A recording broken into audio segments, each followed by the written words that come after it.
Record highs, though, on US stocks on Friday. Certainly the S&P hitting a new record in Friday's session. So maybe we shouldn't expect too much. But this is the picture. And we also saw some strength coming through on the European trading session on Friday. We were up by more than 2% on the CAC Caron. So we certainly had a very strong session during Friday.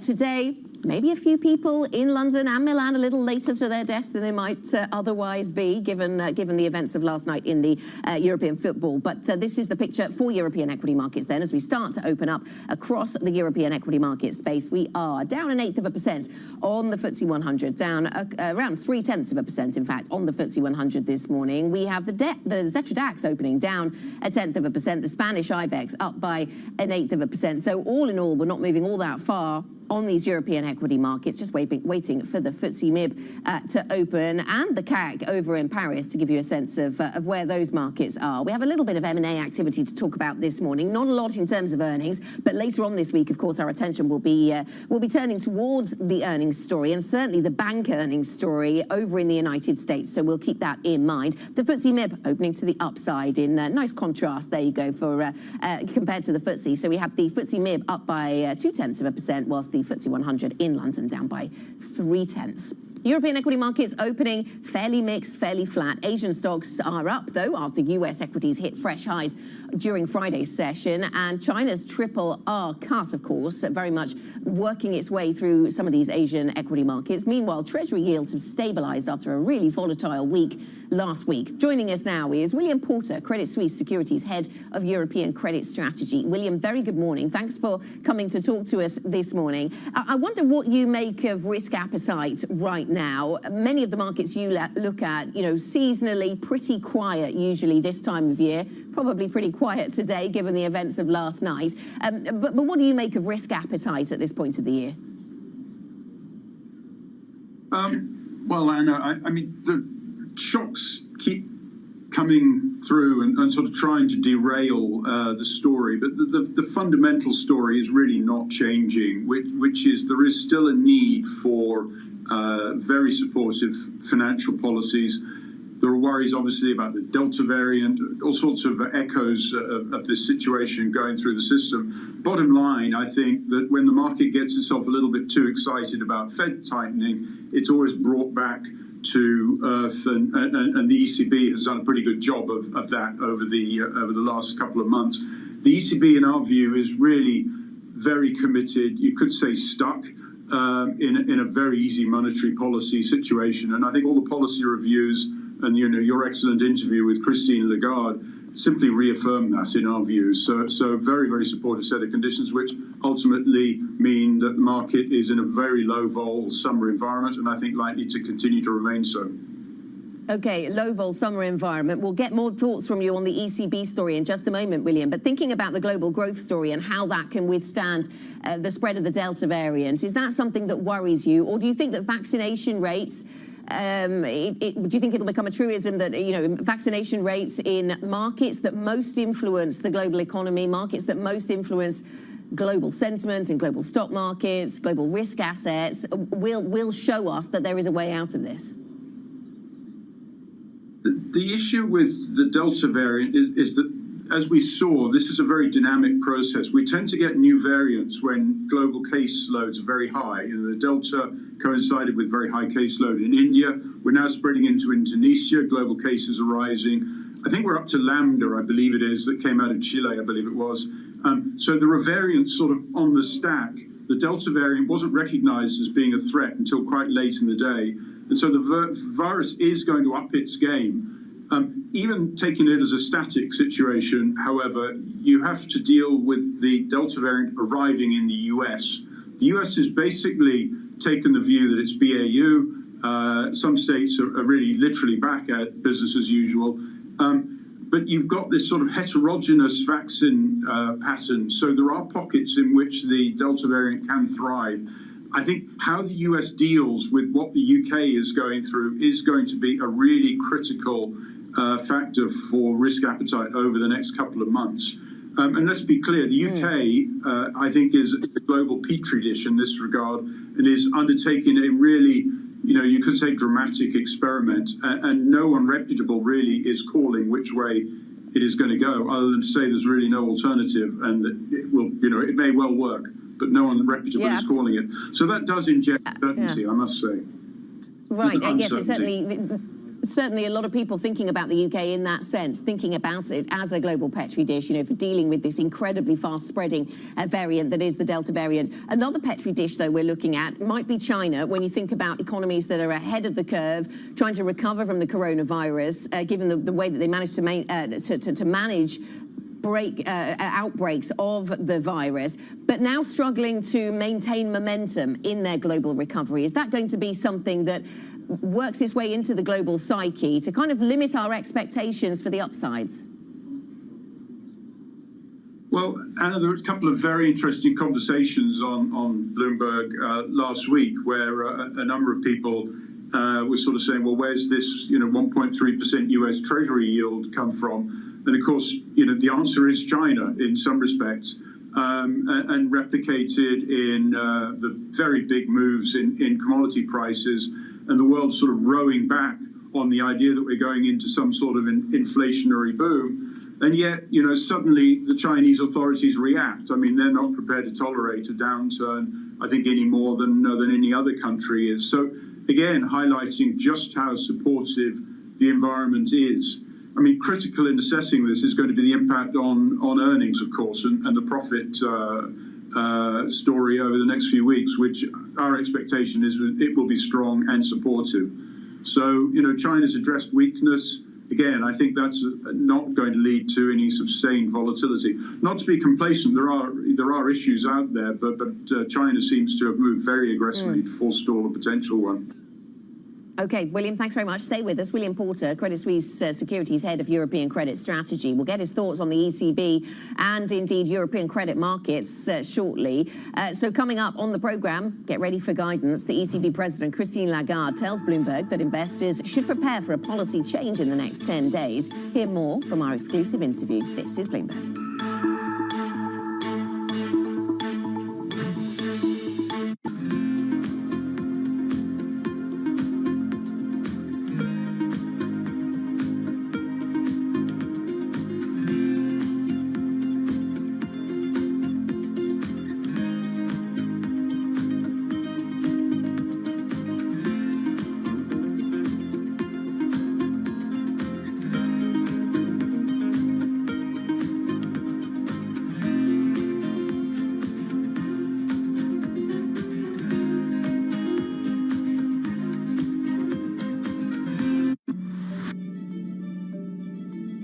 We're now in the early stages of a sustainability revolution. The battery problem may be the biggest unsolved problem in all of technology. Every time the United States has done great transformative things, there's been a partnership between governments and the private sector. With a willing partner to ensure competitiveness and draw in investment in the United States, Canada's going to be able to be even more ambitious. The objective for Glasgow, first and foremost, is to keep that 1.5 degree temperature rise within reach. The train has left the station.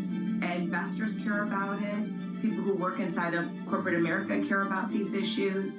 And certainly we see that with just the broader community. There's not enough tax in the world for private sector to pay for all of this. It's going to have to be a public-private partnership. Countries that entered this crisis with limited fiscal space, with more vulnerabilities, need to be supported for the benefit of the world. The transparency of the debt burden for the poorest countries needs to be increased. There needs to be fuller disclosure. Access the financial world on demand. Hear from leading economists, policymakers, and industry experts via live and on-demand webinars, only from Bloomberg. Start exploring to see what's moving the markets. Visit Bloomberg.com/webinars.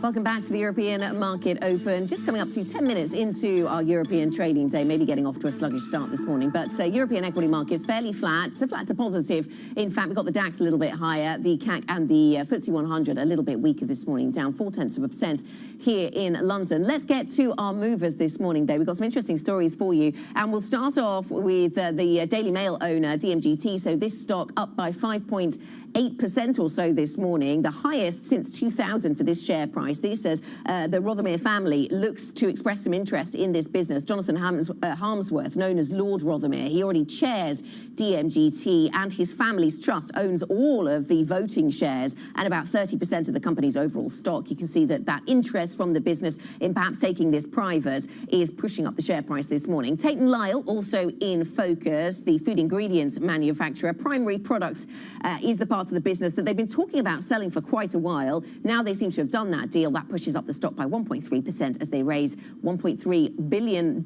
in cash proceeds. And we're also focused on Admiral. Admiral shares rising.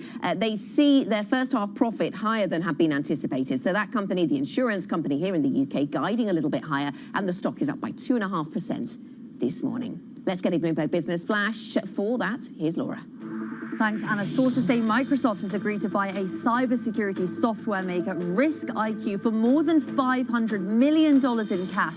The deal is expected to be announced in the next few days. San Francisco-based Risk IQ makes cloud software for detecting security threats and counts the likes of Facebook, BMW, and American Express among its clients. Marvel action movie Black Widow set a pandemic record, taking in $80 million domestically at the box office, with an additional $78 million from overseas markets.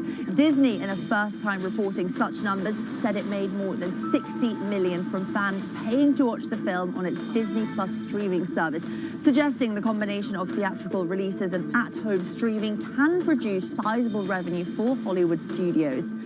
Billionaire Richard Branson and Virgin Galactic have successfully completed a long-awaited test flight to the edge of space. Branson and 5 company employees experienced a few minutes of weightlessness as the space plane VSS Unity reached a peak altitude of about 85 kilometers above Earth. The journey kicks off a landmark month for space tourism, with Amazon founder Jeff Bezos also set to fly on a rocket made by his company Blue Origin. For the children, we've just got to get building as many spaceships as we can, as fast as we can, so that one day those kids will have the chance to have a similar experience to what I had. And that we will do. That's the Bloomberg Business Flash. Anna. Laura, thanks very much. Laura Wright here in London. Now, ECB President Christine Lagarde said now is not the time to start talking about an exit strategy. Speaking exclusively to Bloomberg's Francine Lacroix, she added that she thinks inflation is transitory. What we do, because we are planning for the next few years, at least I hope 5 years, we are saying that we reserve the option to create new tools. So that's, yeah, it's very flexible in that respect. When's the right time to start talking about an exit strategy? Oh, not now. Now is not the right time to talk about exit strategy, because we are still forcefully delivering under these exceptional circumstances using exceptional tool, which is the Pandemic Emergency Purchase Program, which I expect to last at least until March. And possibly to transition into a new format after March. That's what we see at the moment. But I think we need to be very flexible and not start, creating the anticipation that the exit is in the next few weeks. Months. No, but March. I mean, I guess the biggest concern. I don't know what your biggest concern in how we interpret central banks is that something happens, that inflation suddenly picks up and it's not telegraphed to the markets, and there's some kind of ugly event. You know what? I wouldn't be so concerned about an inflation pickup, because there will be inflation pickup for sure. We are seeing it in most advanced economies and beyond, actually. And that is something that we regard as transitory. That was the ECB President, Christine Lagarde, speaking to Francine Lacroix in Venice. We'll have more, of course, of that exclusive conversation during this programme and throughout the day here on Bloomberg TV. Let's get the thoughts on this of William Porter, Credit Suisse Securities Head of European Credit Strategy, who's been waiting patiently with us. William, your thoughts then on the ECB and this latest messaging, fairly dovish messaging coming through them from the European Central Bank? Well, Anna, this is brilliant. I just thoroughly enjoy what's going on at the ECB at the moment. You could put it in terms of hiding in plain sight. There is a fundamental difference which we need to remember between the ECB and really any other central bank, which is when the ECB emits liabilities, these are joint and several of the Euro members, effectively, increasingly now of the EU. When the Fed emits liabilities, this is US government paper. So there's a maturity transformation, and we can get all excited about 1.3% yields, as I said, versus technicals and all the rest of it in the States. What's going on in Europe is much more fundamental. 35% of EU GDP has been, or Euro area GDP, has been transformed in this way and is now a joint and several liability. So we're all looking at the 750 new recovery plan. What's going on in the ECB is far more fundamental. Now, if we think about what normal interest rates would look like, 2% inflation target, let's say 2% short rates, 3% bonds, 4% Italy, let's say, then you're funding your periphery at a rate that is 4% compared to now, which is minus 50 basis points. So you can get away with this, or you want to get away with this for as long as you can. I like to quip that the assessment of the PEPP will be to rename it permanent, the Permanent Euro Purchase Plan, rather than the Pandemic Emergency, because by March, the Pandemic Emergency hopefully will have passed. So what is going on here is really fundamental, and it's seen as cohesion within the EU, and the ECB has no incentive to normalize, which is, I think, very different from the Fed, which has said it wants off the zero bound. That is interesting, because not all voices within the Eurozone are quite so keen on turning this into some kind of permanent function to raise debt in a joint fashion. You suggest, though, William, that this is happening anyway? Well, this battle was fought and lost/won, depending on your perspective, back in April, 20. If you remember that extraordinary sequence where Christine Lagarde said, I'm not here to stabilize spreads. And the next thing you know, the PEP has stepped away from the capital key, where, by the way, when they buy more periphery, they now don't sell it back. They just keep that as a permanent addition and then go back to buying at the capital key rate. So that battle is over. The fact that this strategy review came out and it was so dull, that's nothing. The point is that it came out so early because there is now effectively consensus unanimity behind what's going on. And the rearguard action is just confounded by the fact that the inflation data are not there. And the ECB continues to have every excuse to continue to do what it's doing. And, the Weidmans of this world are in a lost game. So this is going to continue. And I think the importance of this is gradually going to dawn on the market as we go deeper into the recovery and we start to talk about the possibility of fiscal discipline. Okay, and so from what you've said there, then we can afford to see, or we expect to see, then what, a dovish stance from the ECB out into the future. And what does that mean for issuance from corporates within the Eurozone? We saw the second quarter was pretty tough to live up to some tough comparisons. Where does this go in the second half? Well, now, Andrew, if you forgive me being a little bit iconoclastic, the other big part of the strategy review, of course, we had, the symmetrical inflation target, kind of academic, really. The housing costs, a little bit less academic. And then the talk about the green desires of the ECB. This is a major political complication. You have paragliders landing on the tower in Frankfurt and so on, of their lives. And one of the things that we have noticed in the PEP is they are gradually tiptoeing away in the PEP from corporate purchases. Now, what's going to be very interesting as they continue this review, and she's obviously teased us to keep us interested in the 22nd of July meeting, is the role of the CSPP, the Corporate Securities Purchase Plan, which has been doing the heavy lifting in corporate purchases. I suspect that the ECB quietly would like to get further into the public sector, ideally into the EU issuance sector and out of government sector and out of the corporate sector. My view is that they are going to be less of a dominant player in the corporate market. However, they have been obviously such for a long time now and have managed to squeeze the market. I don't think that's going to change anytime soon. They're certainly not going to be net sellers. But I just think they're quietly going to step away from the corporate market and leave it to its own devices, which will probably lead to slightly better technical or a more balanced technical in our market. Okay, that's really interesting. Thanks very much for bringing us your thoughts then, William, on that subject. William Porter, Credit Suisse Securities Head of European Credit Strategy. William will continue his conversation with us on Bloomberg Radio. That's at 9 a.m. UK time. Coming up then on this programme, US Treasury Secretary Janet Yellen is in Brussels after the G20 endorsed the principles of a global minimum corporate tax. We'll have all the details next. This is Bloomberg.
Right now, about half of U.S. households invest. We'd like to get that number up to 95+%. Investing should be as ubiquitous as shopping online. It should just be something that people do.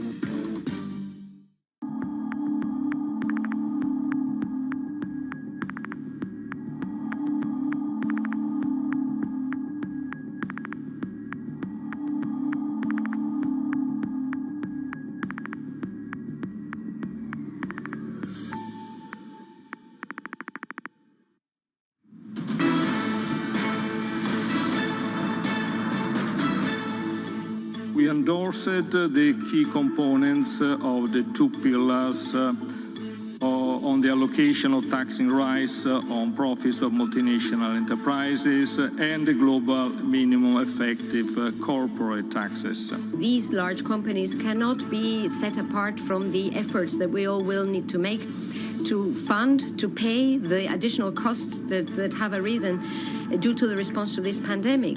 We are getting rid of this race to the bottom on taxation. This is clearly a tax revolution. I strongly believe that 15% is not enough. We should do more.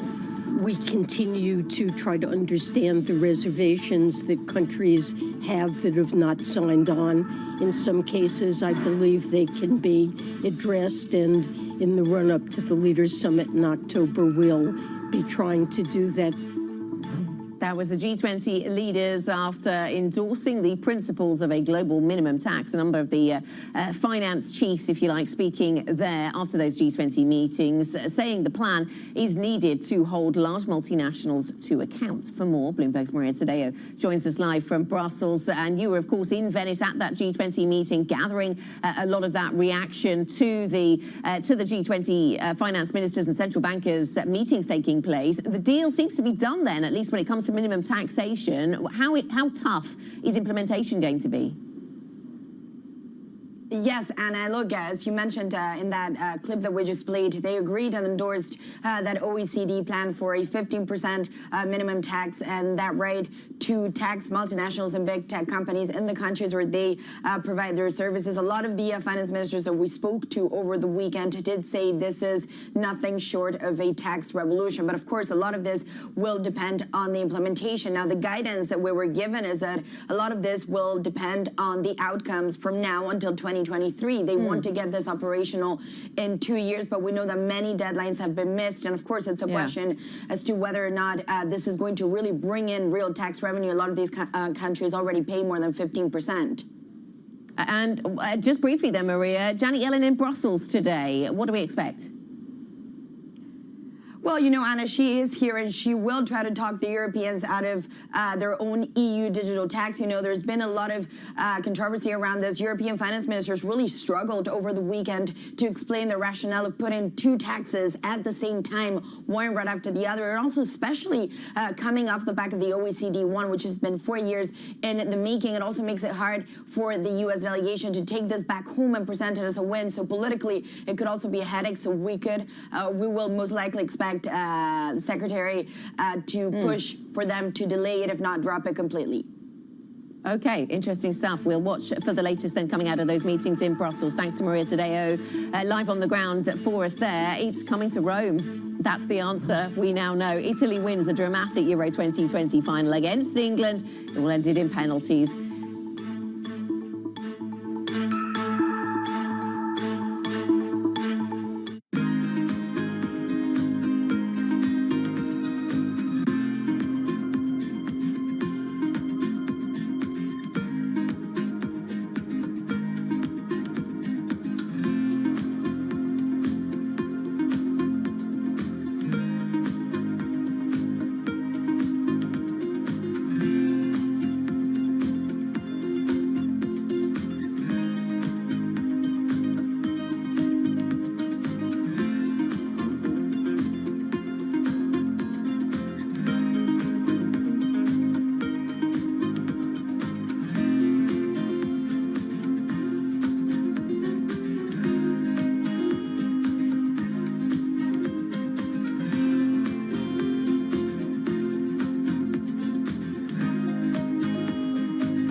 Freedom delayed 4 more weeks. That's the delay expected to be added to the lifting of all lockdown restrictions in the UK. It had been due to happen on June 21st, but UK Prime Minister Boris Johnson to address the nation later today and to push that date into July. It's all down to a surge in the Delta variant, and government ministers thought to want more people to have their second COVID vaccine before they ease all restrictions. How are markets responding? Well, they're largely taking it in their stride. The FTSE 100 actually gaining ground. Strategists saying that delay largely priced in, that we could see further weakness for travel and leisure and hospitality stocks. The pound falling against the dollar, though Nomura saying this weakness likely to be temporary. In fact, money markets largely bullish on sterling, given the pace at which economic gloom has been lifting here in the UK. Indeed, last week's GDP figures pointed to an economy that is recovering quickly, and later this week we'll get unemployment, inflation and retail sales data that should all further illuminate the economic recovery.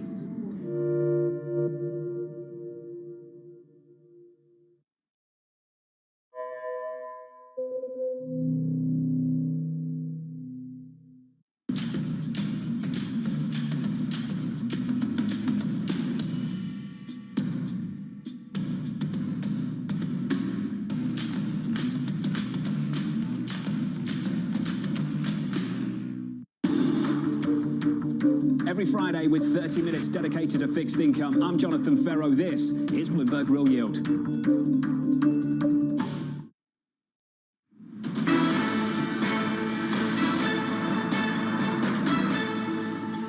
Welcome back to the European Market Open. Half an hour into Monday's trading session, and things deteriorating a little bit as we go through the session. We're still flat overall on the Stoxx 600. We've got the FTSE 100, though, feeling the pressure, down by 0.5%, as is the CAC 40. The DAX is flat, the IBEX down a little. The FTSE MIB, as if to reflect some of the overnight news flow in the world of sport, fairly flat, just keeping its head in the green, just keeping its head in positive territory. Let's have a look at some of the sectors and get a breakdown there. We're fairly evenly divided, really, in terms of the sectors going higher and lower. We've got the biggest gaining sector is real estate and utilities, so maybe some bond proxies moving to the upside there. We've got basic resources and banks, two heavily weighted sectors, along with autos and energy, four heavily weighted sectors to the downside. So difficult for London to make headway with those three at the bottom there as the biggest losing sectors.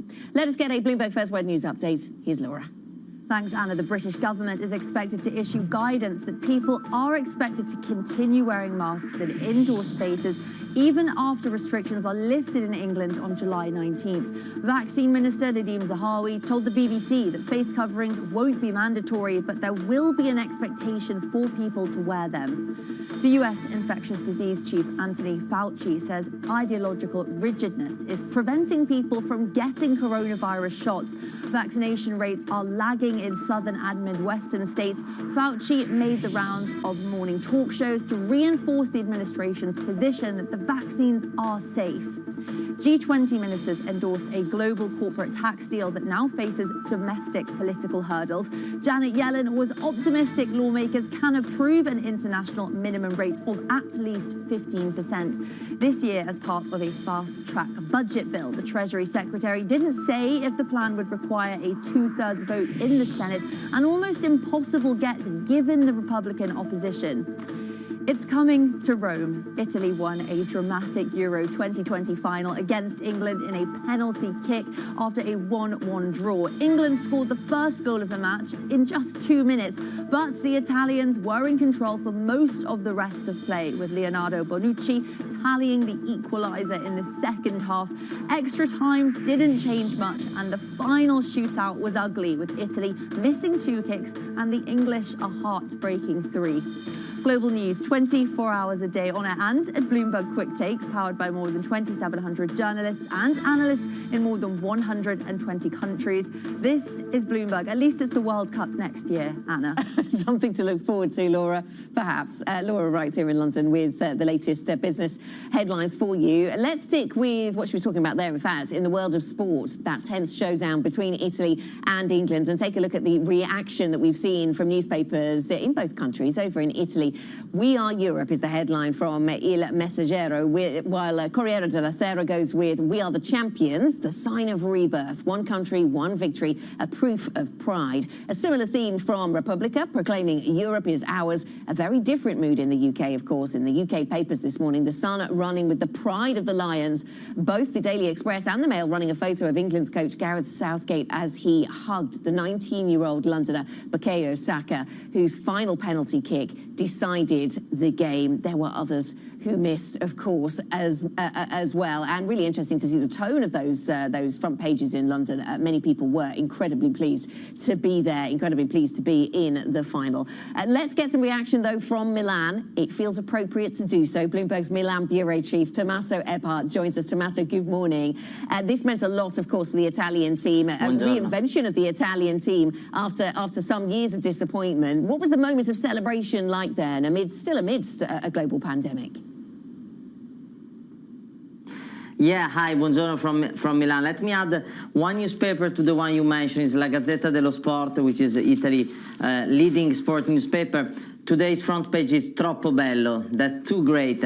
So obviously there's a bit of rhetoric in newspapers today in Italy, but clearly there was a lot to celebrate last night. Let's hope that celebration didn't went too far also in terms of virus spreading. Unfortunately, we all know the variants are coming to Italy too.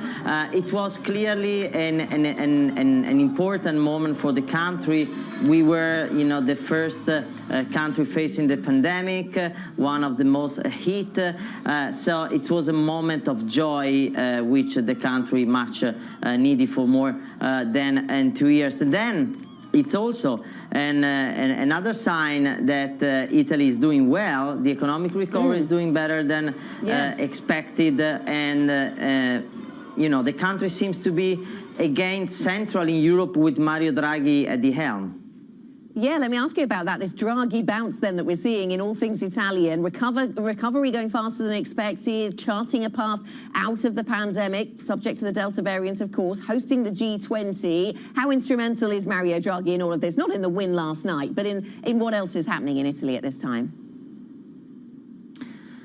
Clearly, there is a positive momentum in this country, and Mario Draghi is the face of the country and the person leading it. There was a sort of a shift in the way also the rest of the world looks at Italy since Mario Draghi took the helm in February, and there is also maybe some positive effect because Italy hasn't won a European championship since 1968. Yesterday we also had the first Italian ever at the Wimbledon final. Matteo Berrettini lost, but still was an historic moment. Italy even won the Eurovision contest this year. So there is, it looks like it's a positive moment. Clearly, the most important one for everyone here is the health issue. There is some worrisome in the country for the Delta variant resurgent, but the vaccination campaign is doing quite well, and the economy is rebounding. Okay, so the economy is rebounding. The business of sport, though, the business of football and soccer in Italy, not all smooth sailing there, though. No, totally. I mean, you probably have read some of the story we wrote in the last months, but there's real dire straits for Italian soccer after the Super League project failed. Juventus, a couple of weeks ago, announced it has to raise 400 million after losing more than 300 million euros because of the pandemic. Inter managed to get a loan after months of talks, which will help the team, which won the Scudetto, to stay alive for a couple more years. And generally speaking, Serie A, Italy top league, lost about $1 billion last year. So it's a very difficult moment for the business of soccer. On the other side, it's a very positive moment for the country, at least this Monday morning. Right, absolutely. Troppo bello, as the front pages said. Tommaso, thank you very much for joining us. Bloomberg's Tommaso Earpart and others celebrating, no doubt, in Milan. Coming up on this programme, it is a touchdown. Rocket man Richard Branson is back on terra firma after his historic trip to the edge of space. We'll have details next. This is Bloomberg.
Bloomberg surveillance puts global markets into perspective. We're going to try to fold an economic theory here with what we've got. Based on data. The focus is going to be on the data, the manufacturing data. How the market responds will be really interesting. Timely conversations. Part of getting out of this hole is big fiscal. Keeping you up to date on trends. When do you take this thing off? So you put it on to take it back off. Wake up with Tom Keene, Jonathan Ferro, and Lisa Abramowitz. Weekday mornings on Bloomberg Television. I'm David Weston. Bloomberg Television is reinventing one of the most iconic brands in financial television for a new audience. Join me to see the news program for the clever investor. This is Bloomberg Wall Street Week.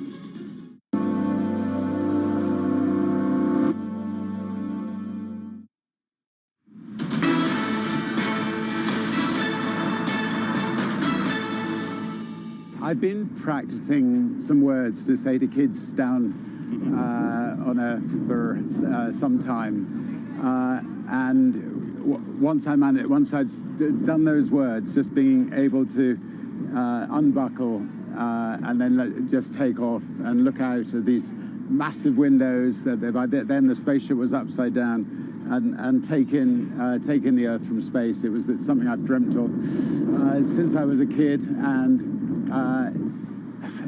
it was completely and utterly awesome, and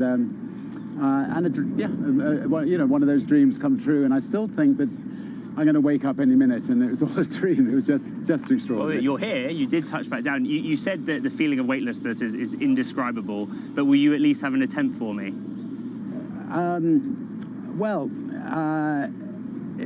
It's just the most.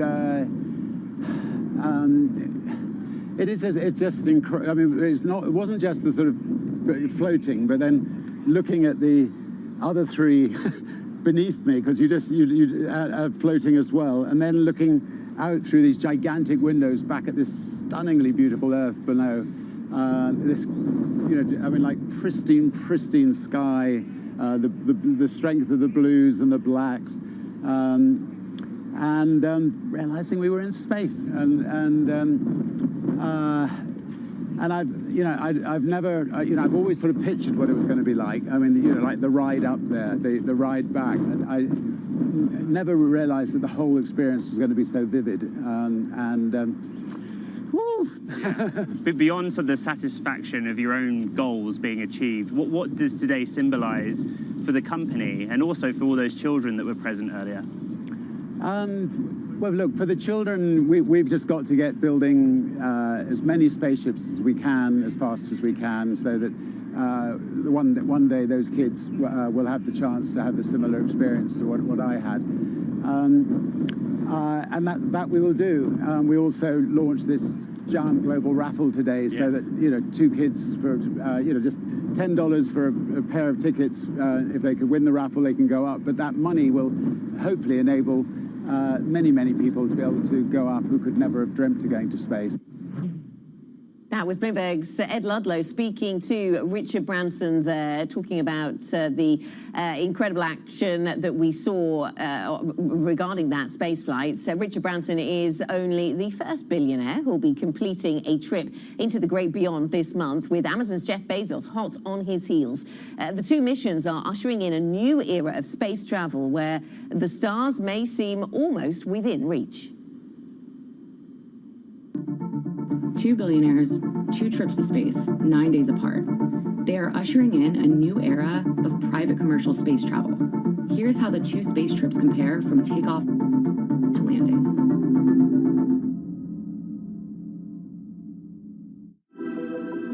This was Virgin Galactic's 4th trip to space with crew members, while Blue Origin is heading up for the first time with humans aboard. I really want you to come with me. Would you? Are you serious? I am.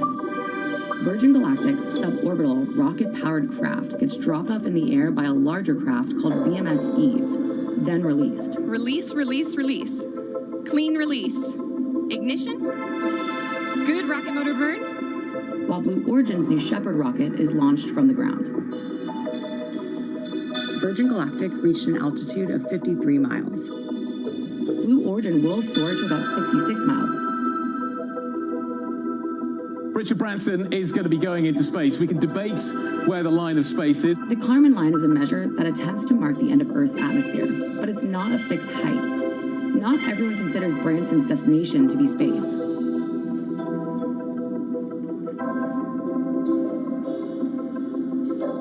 In fact, we're the only private company that's taken private citizens up into space, come back and been recognized by the U.S. government as private astronauts. So, yes, we are taking you into space. Virgin Galactic's flight lasted about 90 minutes in total, while Blue Origin's flight is expected to last about 11 minutes. What a view. Oh my goodness, the moon off the nose. Passengers will experience 3 or so minutes of weightlessness, during which people can float and enjoy the views. Virgin Galactic's rocket plane glides to a landing on a runway similar to old NASA space shuttles. Blue Origin's automated capsules parachute to the desert floor, similar to the Russian Soyuz capsules in Kazakhstan. Both companies plan to take paying customers to space. Virgin Galactic plans to offer flights to well-heeled customers in 2022. Virgin has also said its technology could be adapted to slash flight times anywhere on the planet to just 4 or 5 hours. Blue Origin has its own plans for a base on the moon's south pole. Bezos has said he envisions millions of people living and working in space, and that lowering the cost of space travel with rockets that can be reused like airplanes is the first step. That was Bloomberg's report on the billionaire's race to space and its implications for humanity's future among the stars. I have some catching up to do. I like to get excited about the human ambition here. Let's hope that that all trumps any other concerns about whether this is just a race between one billionaire and another to joyride into space. But clearly, incredible human achievements. Coming up on this program, we'll be back to the monetary policy story, getting ready for guidance. ECB President Christine Lagarde tells Bloomberg that investors should prepare for a policy change in the next 10 days. We discuss the market implications of all of that with Ven Ram from our Markets Live team. He has his feet firmly on the earth, I am assured. This is Bloomberg.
G7 today need to wake up and listen to the science. There isn't room for discussion on this. Scientific inevitability, and they need to act.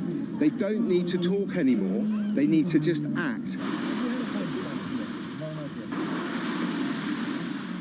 Climate change has been on the agenda of the G7 since maybe 2003.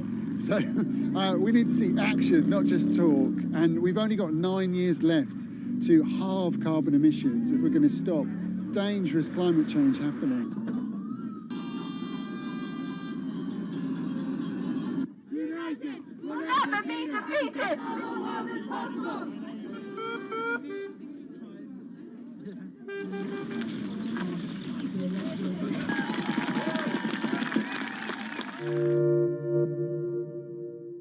I think what we've seen during this period of time is that communicating via video is not a fad. We are using it in all aspects of our lives, for work, for learning, for communicating, for staying in touch.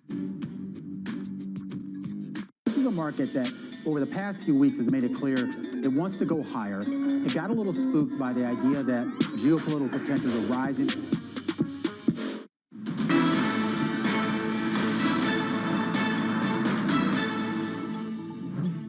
this has been a big push on my part to make sure that central banks, which are not the key drivers of that bus, actually does its part in fighting climate change. A limited part, not in the driver's seat, but its part. So we're going to do a few things. Number one, we're going to analyze in much more depth the impact of climate change and the impact of transitions by the corporate world and the impact of regulations, changes in the whole framework that will be decided by those who are in the driver's seat, governments and parliament. So we need to analyze that very carefully. We need to model that into our models. We need to anticipate all of that because it has an impact on the economy. Whether you look at inflation, whether you look at output, whether you look at cost structures, it has a significant impact. So that's number one. Number two, as far as we are concerned, we need to change the eligibility criterias that are in place in order to accept collaterals, to give them financing. And in these eligibility criteria, we will have to include, as soon as it's sort of put together and organized by the Commission, by those who are for Europe, by those who are in the driver's seat, all the information, all the disclosure that is required, and that will apply to how the value of corporates and enterprises in general is affected by climate change, and sooner or later it will also include what impact enterprises and corporates have on the environment itself.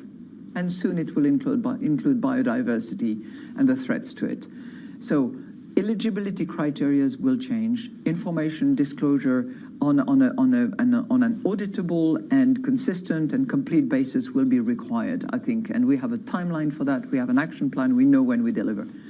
The third thing that will happen is that I think we will be buying more green bonds simply by virtue of the fact that there will be more green bond issuances in the future.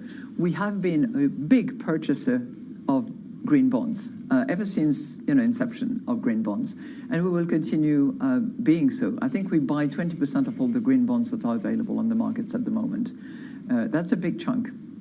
And there will be more green issuance going forward. And I hope that Europe continues to have a very strong foothold on this particular market and develops on a much more cohesive and European-based manner in that respect. I mean, do we need a unified carbon price? I mean, this is what everyone says, but will we get it? That is highly desirable. Yeah. It's not something that is in our remit, but it's, all economists and pretty much everybody everywhere agrees that if you want to account for externalities, you need to price it.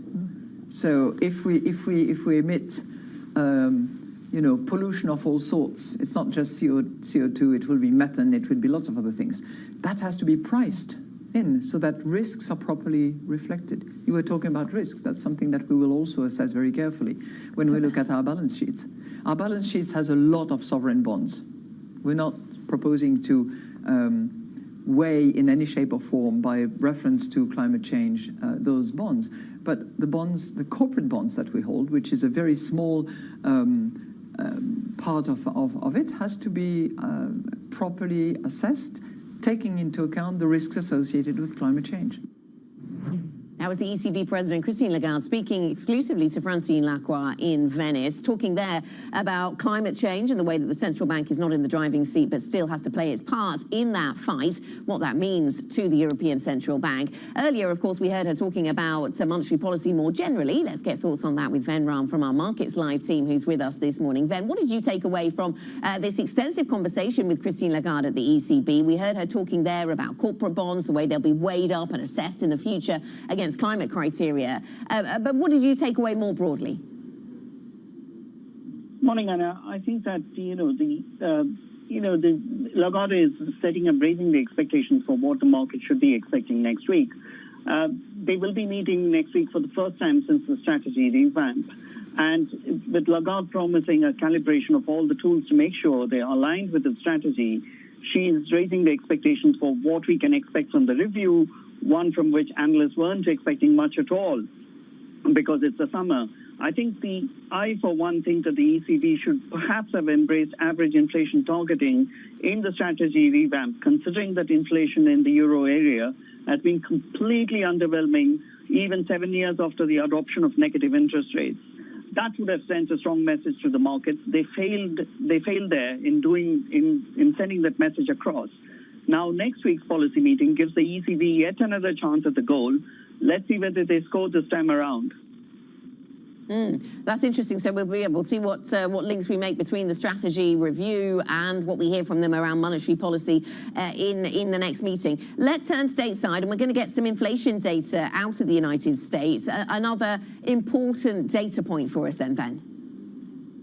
Absolutely, Anna. I think the markets have, for now, completely embraced Fed Chair Powell's oft-repeated mantra that inflation is transitory. That much is clear if you look at the spread between 5- and 10-year inflation break-evens, which is positive, meaning that the markets aren't really concerned about runaway inflation beyond the intermediate term. So against that backdrop, the CPI and PPI prints for June gained greater significance. Of course, the CPI print for May was already elevated at 5%, and economists are expecting a similar print this time around. We also get Powell's testimony later this week. So let's see what that does to the spread in the break-even rates, and that will be a crucial barometer to watch. Okay, thanks very much, Ven. Thanks for the heads up on some of the data and indeed the testimony to watch this week. Ven Ram from our Markets Live team, thanks very much for joining us this Monday morning. That is it for the European Market Open. Surveillance early edition is up next. European equity markets deteriorating a little bit as we go through the first, 56 minutes of our European trading day. Trading to the downside, down by 0.3%. US futures also in the red. This is Bloomberg.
there will be a forward guidance review, because we have to align with the strategy review. We see the tax agreement as being strongly in the interests of all members of the European Union and the world. I've dreamt of since I was a kid, and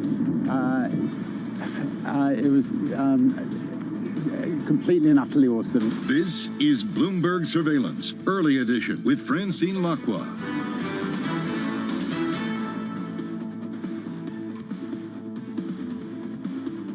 Well, good morning, everyone, and welcome to Bloomberg Surveillance Early Edition on this Monday, the 12th of July. I'm Francine Lacqua here in London, and here's what's coming up on today's program. Well, Christine Lagarde tells investors to prepare for new guidance on monetary stimulus next week. We'll bring you my exclusive conversation with the ECB president. Progress on taxation. Ministers from the G20 endorse a global corporate tax deal. Now that deal's done, Janet Yellen will press EU officials to reconsider their digital tax plans. And billionaire Richard Branson touches the edge of space on his long-awaited Virgin Galactic test flight. But can Jeff Bezos go a step further in his Blue Origin craft next week?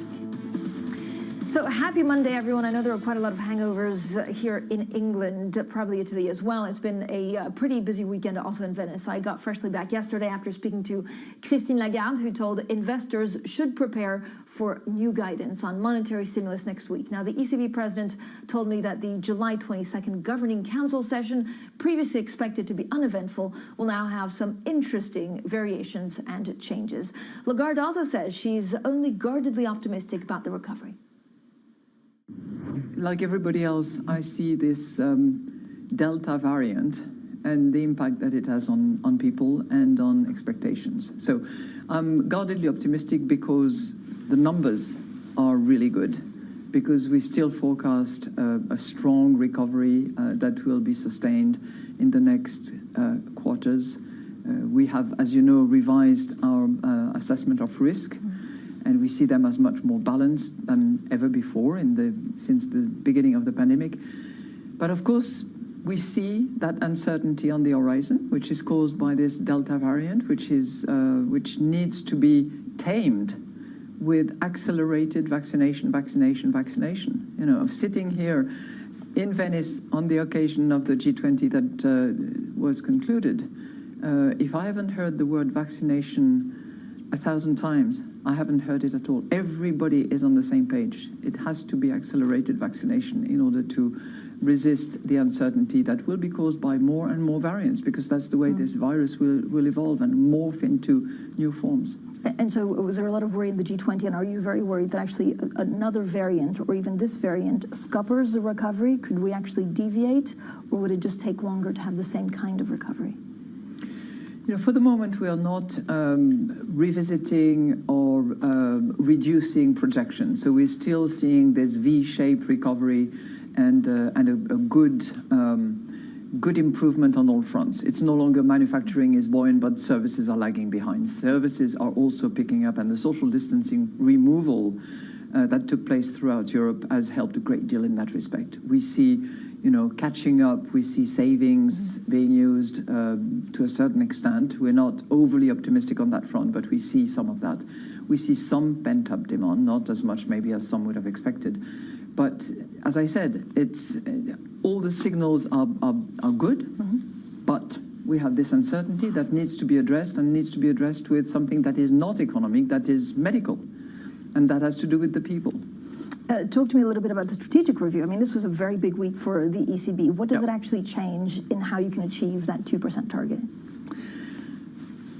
Well, the big change is that we have revised our inflation target, and we are very committed to an inflation target. So we're not, it's not a vague, loose, ambiguous aim. It's a target. We want to reach the target of 2%. And that 2% is also a symmetric 2%.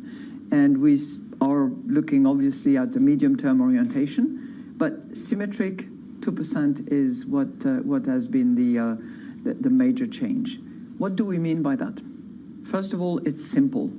You know, 2%, you don't, you know, wonder whether it's close to but below. No, it's 2%. That's what we want. That's what we're committed to. Second, it's solid, because it gives us the right space to maneuver in terms of monetary policy, and it's a good. It probably reduces the welfare cost that would be associated with high inflation. So simple, solid, symmetric.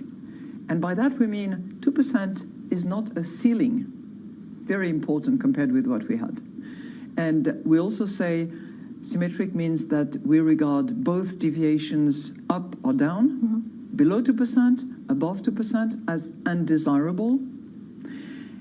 And the most important thing also is that we recognize the constraints resulting from the effective lower bound. And we recognize that in order to resist those constraints, we have to respond especially forcefully or persistently, and we accept that as a result of that, it may imply for a transitory period that inflation is moderately above target. So it's this package that from a pure monetary policy point of view has been critically important. There are other changes that are really interesting too that I'm happy to talk about. Yeah, which we will. But I mean, if we spend a bit of time on that, so what is transitory? Is it a couple of months? Could it be longer than a quarter? And transitory means that we are prepared to tolerate a period of time. We're not going to induce it. We're not going to deliberately go in that direction, but to accept that it will be the result of what is most important, which is the specially forceful or persistent action that we will take using all the tools we have. So I cannot tell you, in terms of how many months, how many quarters.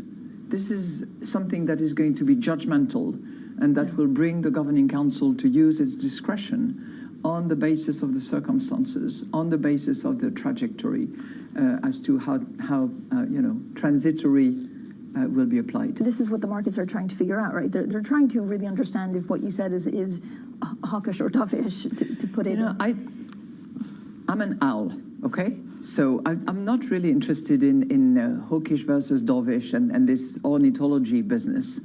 I think what matters is the simple objective that we set for ourselves, the solidity of it, the symmetrical aspect, which is affirmed without any ambiguity, and the fact that we recognize the constraints, the pooling aspect of the effective lower bound, and that we are prepared to take the especially forceful measures or persistent measures because we are close to the effective lower bound. Well, that was the ECB President Christine Lagarde in our exclusive interview. I just came back from Venice actually last night. It really made my heart sing. It was the G20, everyone was there. It was bright skies, and we were also getting ready for the football. Coming up, free, simple and safe, will the ECB push ahead with a digital euro? They'll decide on whether to explore the idea on Wednesday. More from our exclusive conversation with Christine Lagarde next. This is Bloomberg.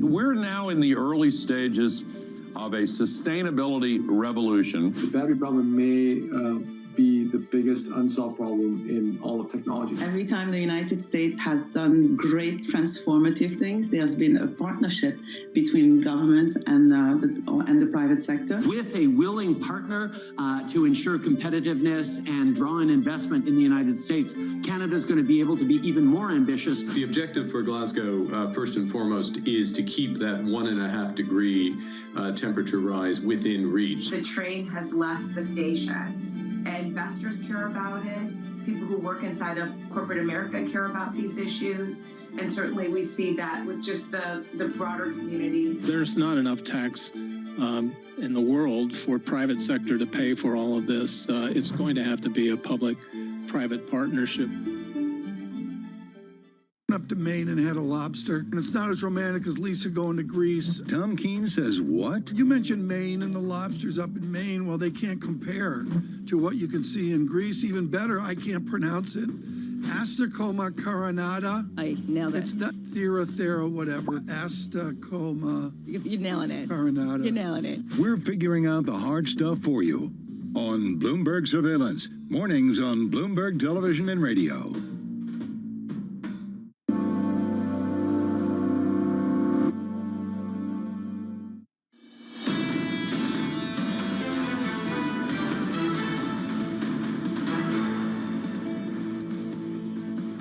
Economics, finance, politics. This is Bloomberg Surveillance Early Edition. I'm Francine Lacqua here in London. Now, there's, of course, the markets that we look at. There's futures in the U.S. turning a little bit lower. Central bankers are also waiting in uncharted territory for digital currencies, a theory of costless, universally accepted, but also safe means of payment. Now, China and the Bahamas were the first to experiment with the creation of a digital yuan and the Bahamian sand dollar. Now, the ECB is also considering how a digital euro could be created to complement cash.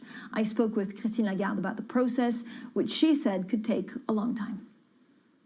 In the next couple of days, actually on my Bastille Day, the Governing Council of the ECB will decide whether to go into this exploratory phase, which we believe will take a couple of years. It's not something that you can just, you don't flip it as a dime. You have to really look into all the technicalities, the design, how you make sure that the banking sector is actually part of the story, and because we're not planning on disintermediating the banks, they have to be really part of the story and part of the action.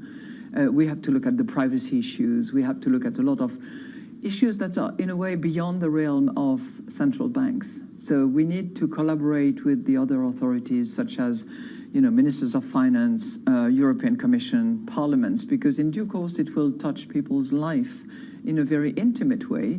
And what we've heard from the people is that they want privacy to be protected. But at the same time, we need to make sure that it's not accelerating anti-money laundering or the financing of terrorism. So we have, on each and every aspect, we have to strike the right balance. And so that will take a couple of years. And in a couple of years, when the work has been completed, the Governing Council will have to decide green light, red light, there we go or not. So it's not a given at this point? It's not a given yet. My suspicion is that the Governing Council will be very supportive to explore for the next 2 years. And hopefully will commit the budget to do that, because it's not without some cost. But then in 2 years' time, whether it's a let's go and have a digital euro or not, I think will be then decisive. Madame Lagarde, if you look at the markets, and this, we're trying to figure out exactly what the market is looking at, and I don't know whether there's a problem with how they look at the real economy, or whether, especially the bond market, is looking at, things in China that makes it difficult to get out of COVID-19. But what's the relationship that you have with markets right now? Do you try and figure out what they're looking at, or is it kind of very separate? Well, we try to understand their thinking, their rational, their expectations. And clearly, I don't talk to markets myself, and I refrain from that, because I think this is my duty to stay out of it. But we do have people who are on the markets. I mean, you cannot be a big purchaser without actually having some proximity with how markets operate and what is their thinking, what is their rational, what is their expectations. Expectations in particular are critically important. So we have market surveys that market participants participate in, and that we look at. It's not the only component that we look at. We look at all sorts of indicators and survey to understand what they see, what they understand of us. So it's a bit of an interesting feedback loop, almost. Constant feedback loop. But when we are here riveted and determined by one objective, which is price stability that we have to deliver for Europeans. That is the most important thing. Markets obviously play their part, and we have to be attentive to how they think and what they expect and how they see things. But our objective is price stability, and that is what prevails over anything that we do. And we've just decided that we will deliver 2%, which we define as price stability. And you're confident that you'll be able to we have to reach do it. We have to do it. We have, the treaty tells us price stability. The Governing Council unanimously says we target 2%. We have to use the tools, and we have a big toolbox to actually deliver that 2%. So is that much healthier to actually be at 2%? We don't want to be in that deflationary situation. So is that really what's changed, actually, that you think compared to the previous era, you'll be able to achieve that target because of the strategic review? I hear that music of, well, you have not achieved. And I also hear what would have happened had we not done what we did. It's all a story of counterfactuals. Had the ECB not been on the ball very quickly, very massively, we would have seen growth much, much lower than that, and the much deeper than what it has been. We would have seen inflation at much lower levels as well. So let's just make sure that the economy is favorably financed, that enterprises invest, employ, that people train and get the right skill set, and there is a very, very large fiscal support that is coming in with the next generation EU package that is now beginning to not only be raised but being paid to countries in order to become greener, in order to become more digital. That's a very important aspect of it. But from where you're sitting, you're feeling good about it. It's difficult not to feel good sitting in Venice. And it's not difficult feeling good once you've achieved this sort of unanimous support of the Governing Council with all national central banks around the ECB determined to deliver 2%.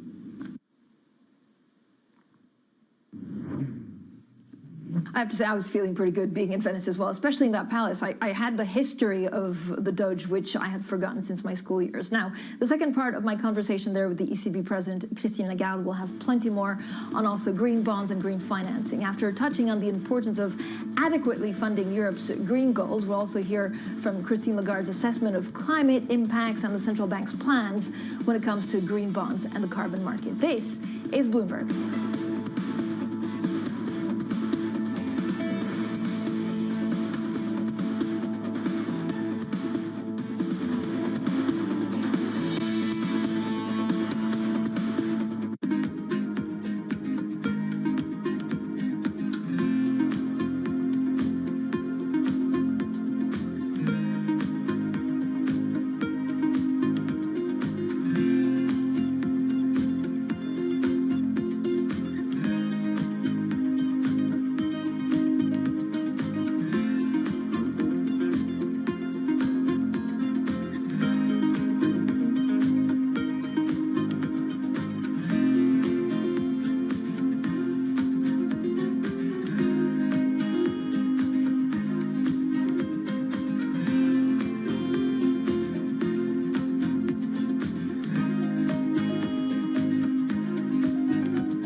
never sleep. So stay connected with Francine Lacqua in London, Matt Miller in Berlin, and Kaylee Lyons in New York. Perspective on the day ahead.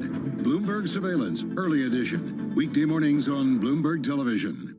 Trading revenues coming in better than expected. Everything cash, $1.4 trillion of cash. One of the most notable aspects of this report that was stellar.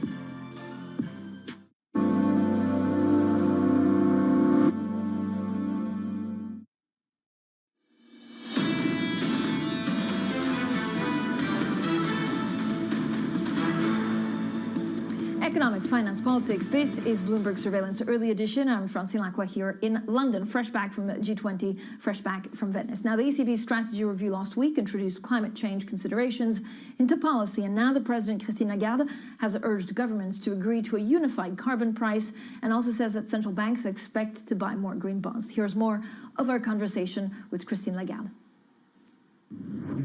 This has been a big push on my part to make sure that central banks, which are not the key drivers of that bus, actually does its part in fighting climate change. A limited part, not in the driver's seat, but its part. So we're going to do a few things. Number one, we're going to analyze in much more depth the impact of climate change and the impact of transitions by the corporate world and the impact of regulations, changes in the whole framework that will be decided by those who are in the driver's seat, governments and parliament. So we need to analyze that very carefully. We need to model that into our models. We need to anticipate all of that because it has an impact on the economy. Whether you look at inflation, whether you look at output, whether you look at cost structures, it has a significant impact. So that's number one. Number two, as far as we are concerned, we need to change the eligibility criteria that are in place in order to accept collaterals, to give them financing. And in these eligibility criteria, we will have to include, as soon as it's sort of put together and organized by the Commission, by those who are for Europe, by those who are in the driver's seat, all the information, all the disclosure that is required, and that will apply to how the value of corporates and enterprises in general is affected by climate change, and sooner or later it will also include what impact enterprises and corporates have on the environment itself. And soon it will include biodiversity and the threats to it. So eligibility criteria will change, information disclosure on an auditable and consistent and complete basis will be required, I think, and we have a timeline for that. We have an action plan. We know when we deliver. The third thing that will happen is that I think we will be buying more green bonds simply by virtue of the fact that there will be more green bond issuances in the future. We have been a big purchaser of green bonds ever since inception of green bonds, and we will continue being so. I think we buy 20% of all the green bonds that are available on the markets at the moment. That's a big chunk, and there will be more green issuance going forward. And I hope that Europe continues to have a very strong foothold on this particular market and develops on a much more cohesive and European-based manner in that respect. I mean, do we need a unified carbon price? I mean, this is what everyone says, but will we get it? That is highly desirable. Yeah. It's not something that is in our remit, but it's, all economists and pretty much everybody everywhere agrees that if you want to account for externalities, you need to price it. So if we emit pollution of all sorts, it's not just CO2, it will be methane, it will be lots of other things. That has to be priced in so that risks are properly reflected. You were talking about risks. That's something that we will also assess very carefully when we look at our balance sheets. Our balance sheets has a lot of sovereign bonds. We're not proposing to weigh in any shape or form by reference to climate change those bonds. But the corporate bonds that we hold, which is a very small part of it, has to be properly assessed, taking into account the risks associated with climate change. Well, that was the ECB President Christine Lagarde speaking to me exclusively in Venice on the occasion of the G20. You can watch the full 25-minute conversation online at Bloomberg.com, but also on YouTube. Coming up, we talk a little bit more about inflation targets, we talk about growth, we talk about the Delta variant, and we talk about space. This is Bloomberg.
Bloomberg has enhanced search on the terminal to deliver what you need when you need it.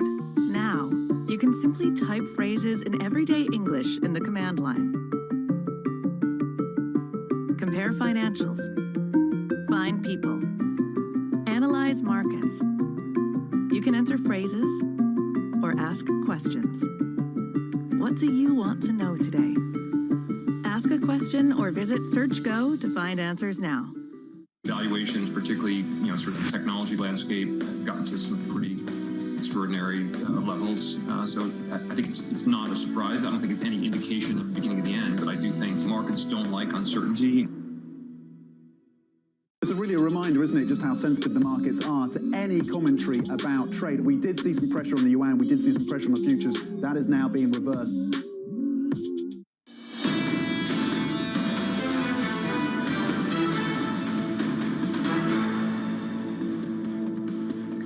Christine Lagarde tells investors to prepare for new guidance on monetary stimulus. Next week, we'll bring you our exclusive conversation with the ECB president. Also, progress on taxation. Ministers from the G20 endorse a global corporate tax deal. Now that deal's done, Janet Yellen will press EU officials to reconsider their digital tax plans. And billionaire Richard Branson touches the edge of space on his long-awaited Virgin Galactic test flights. But can Jeff Bezos go a step further in his Blue Origin craft next week? Well, good morning, everyone. I'm Francine Lacqua here in London. Welcome to Bloomberg Surveillance Early Edition on this Monday, the 12th of July. Now, there's quite a lot going on in the markets as we had that interview with Christine Lagarde. We also look at the edge of space. But first, with the Bloomberg First Word News, here's Leanne Geertz. Hi, Leanne. Hi, Francine. The British government is expected to issue guidance that people are to continue wearing face masks in indoor spaces, even after restrictions are lifted in England on July the 19th. Vaccine Minister Nadhim Zahawi has told the BBC that face coverings will not be mandatory, but there will be an expectation for people to wear them. Over in the US, infectious disease expert Anthony Fauci says ideological rigidity is preventing people from getting coronavirus jabs. Vaccination rates are lagging in southern and Midwestern states. Fauci made the rounds of morning talk shows to reinforce the administration's position that the vaccines are indeed safe. And it's not coming to home, it's going to Rome. Italy won a dramatic Euro 2020 final against England in penalty kicks after a 1-1 draw. England scored their first goal of the match at 2 minutes, but the Italians were in control for most of the rest of play, with Leonardo Bonucci scoring the equaliser in the second half. Extra time did not change much, and the final shootout was ugly, with Italy missing 2 key kicks and the English a heartbreaking 3. Global news 24 hours a day, on air and on Bloomberg Quick Take, powered by more than 2,700 journalists and analysts in more than 120 countries. I'm Leanne Gerrans. This is Bloomberg Francine. Leanne, thank you so much. I wish actually I could be in the newsroom to give everyone a big hug. It was a pretty difficult game, and just like that, at last minute, the penalties. Now, G20 finance ministers back a plan that will see a minimum global corporate tax rate of 15%. So far, 132 countries have signed up to the framework. The agreement is, of course, a further boost for the plan signed up to by G7 leaders in Cornwall earlier this year. Now, finance ministers in Venice expressed confidence in the viability of this plan. We endorsed the key components of the 2 pillars on the allocation of taxing rights on profits of multinational enterprises and the global minimum effective corporate taxes. These large companies cannot be set apart from the efforts that we all will need to make to fund, to pay the additional costs that have arisen due to the response to this pandemic. We are getting rid of this race to the bottom on taxation. This is clearly a tax revolution. I strongly believe that 15% is not enough. We should do more. We continue to try to understand the reservations that countries have that have not signed on. In some cases, I believe they can be addressed, and in the run-up to the Leaders' Summit in October, we'll be trying to do that. Now, for more, Bloomberg's Maria Tadeo joins us live from Brussels. So, Maria, basically, you're in Brussels where there's a Eurogroup. So a lot of the G20 finance ministers were migrating overnight or late yesterday from Venice over to Brussels. The deal is done, but, you know, what does the implementation of it look like? And good morning, Maria. Yes. And good morning, Francine. And yes, Francine, you know, we were in Venice, and that was a message that was repeated by all of the ministers, that this is a tax revolution, that 15%, and of course, the right to tax in the countries where the services are provided. But in terms of the implementation now, Francine, we're looking, as you know, now at 2023. That is the date that they've set out to have this taxation being implemented and begin to collect tax money into this. But we know that if you look at the track record on taxation, there has been many deadlines that have been missed in the past. There's the other issue here is just as to how functional and practical this will be, because the reality is 15%, that is a rate that already gets paid in a lot of these countries in Europe. As you know, Francine, also at the weekend in Venice, the French were saying 15 should just be the starting point, but that idea didn't really fly. It does seem that 15 is really, really the upper bound. So, of course, we're looking at the rate, but also the timeline going forward, which, again, we're looking at least 2 years before we actually see that coming into practice. Maria, Janet Yellen, of course, the U.S. Treasury Secretary in Brussels. How much will she push for this digital tax?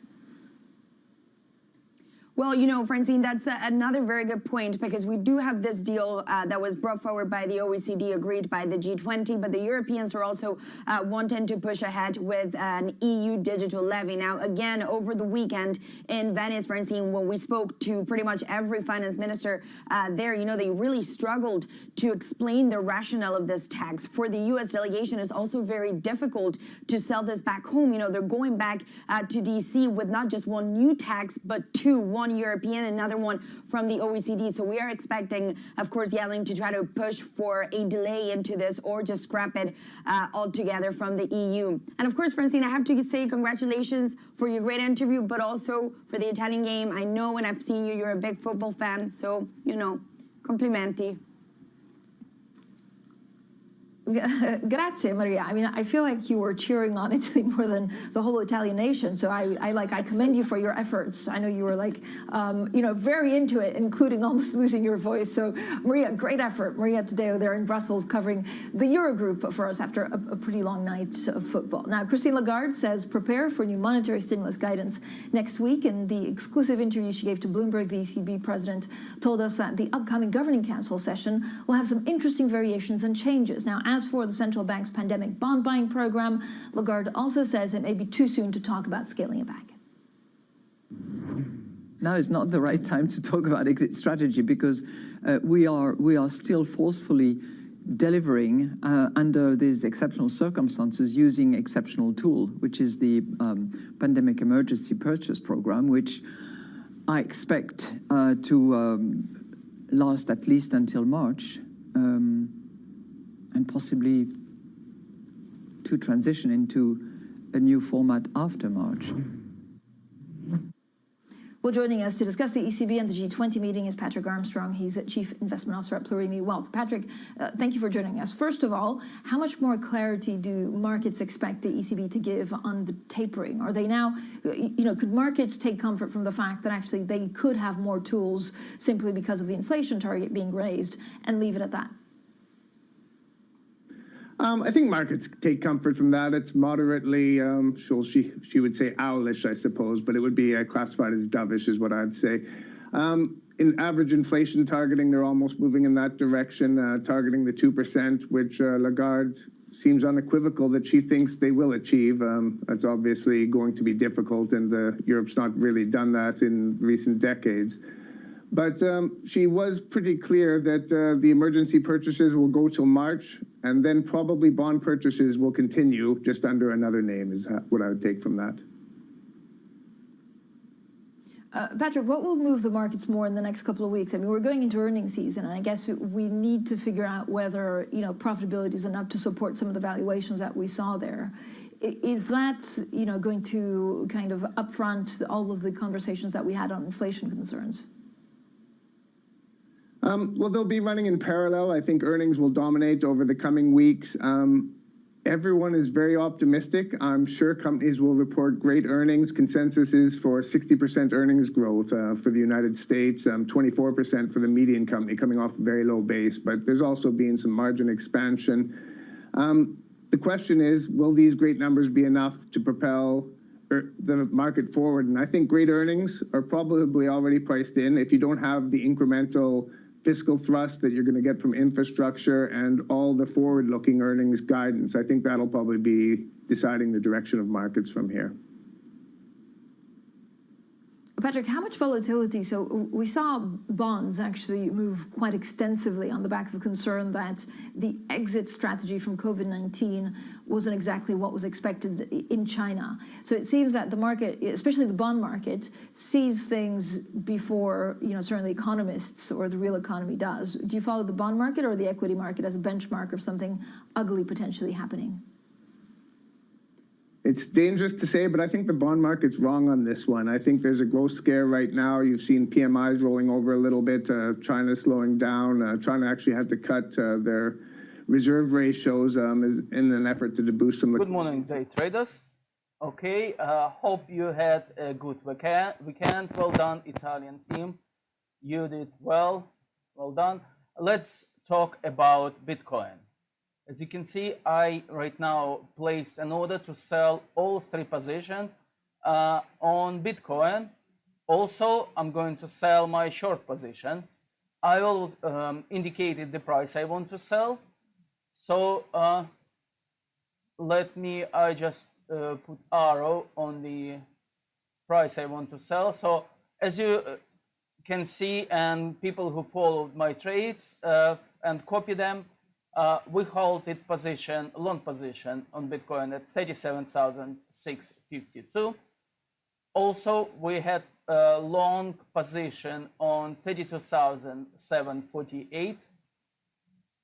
Also, we had long position at 33,342.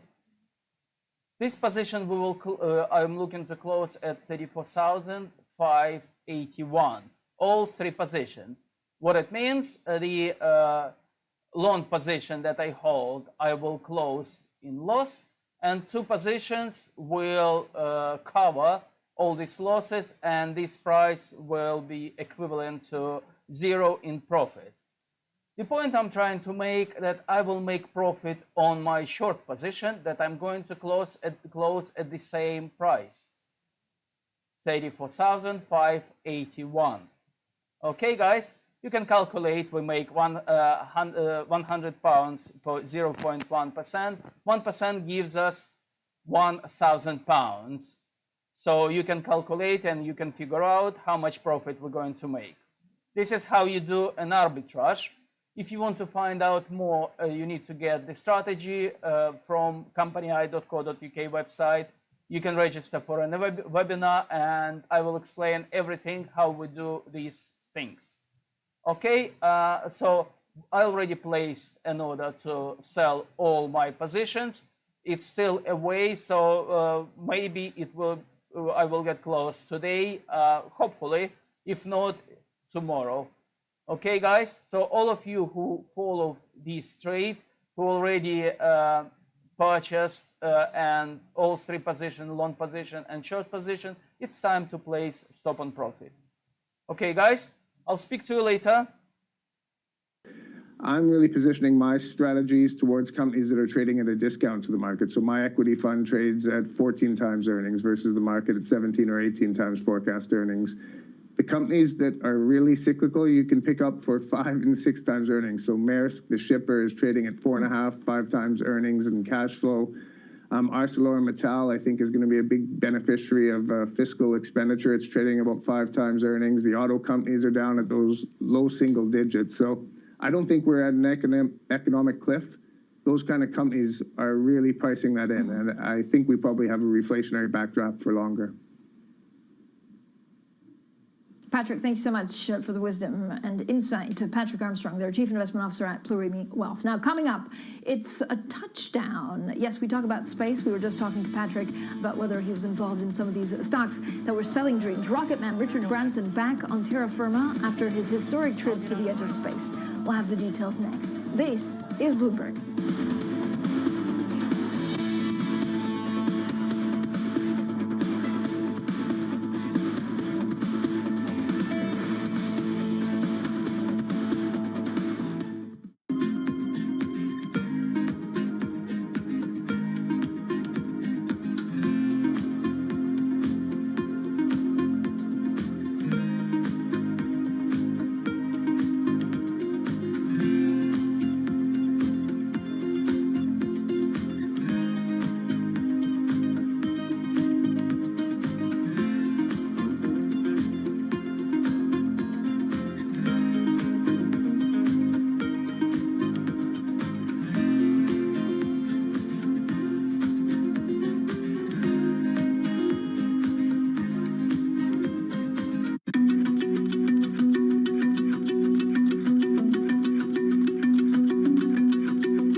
Access the financial world on demand.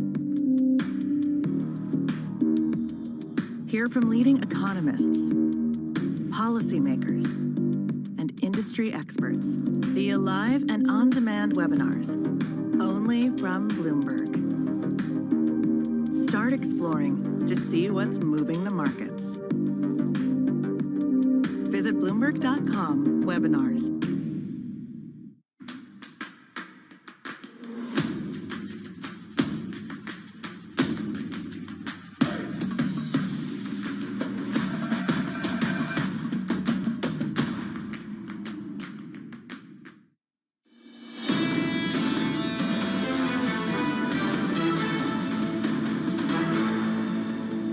I've been practicing some words to say to kids down on Earth for some time, and once I'd done those words, just being able to unbuckle and then just take off and look out of these massive windows. That then the spaceship was upside down, and take in the Earth from space. It was something I've dreamt of since I was a kid, and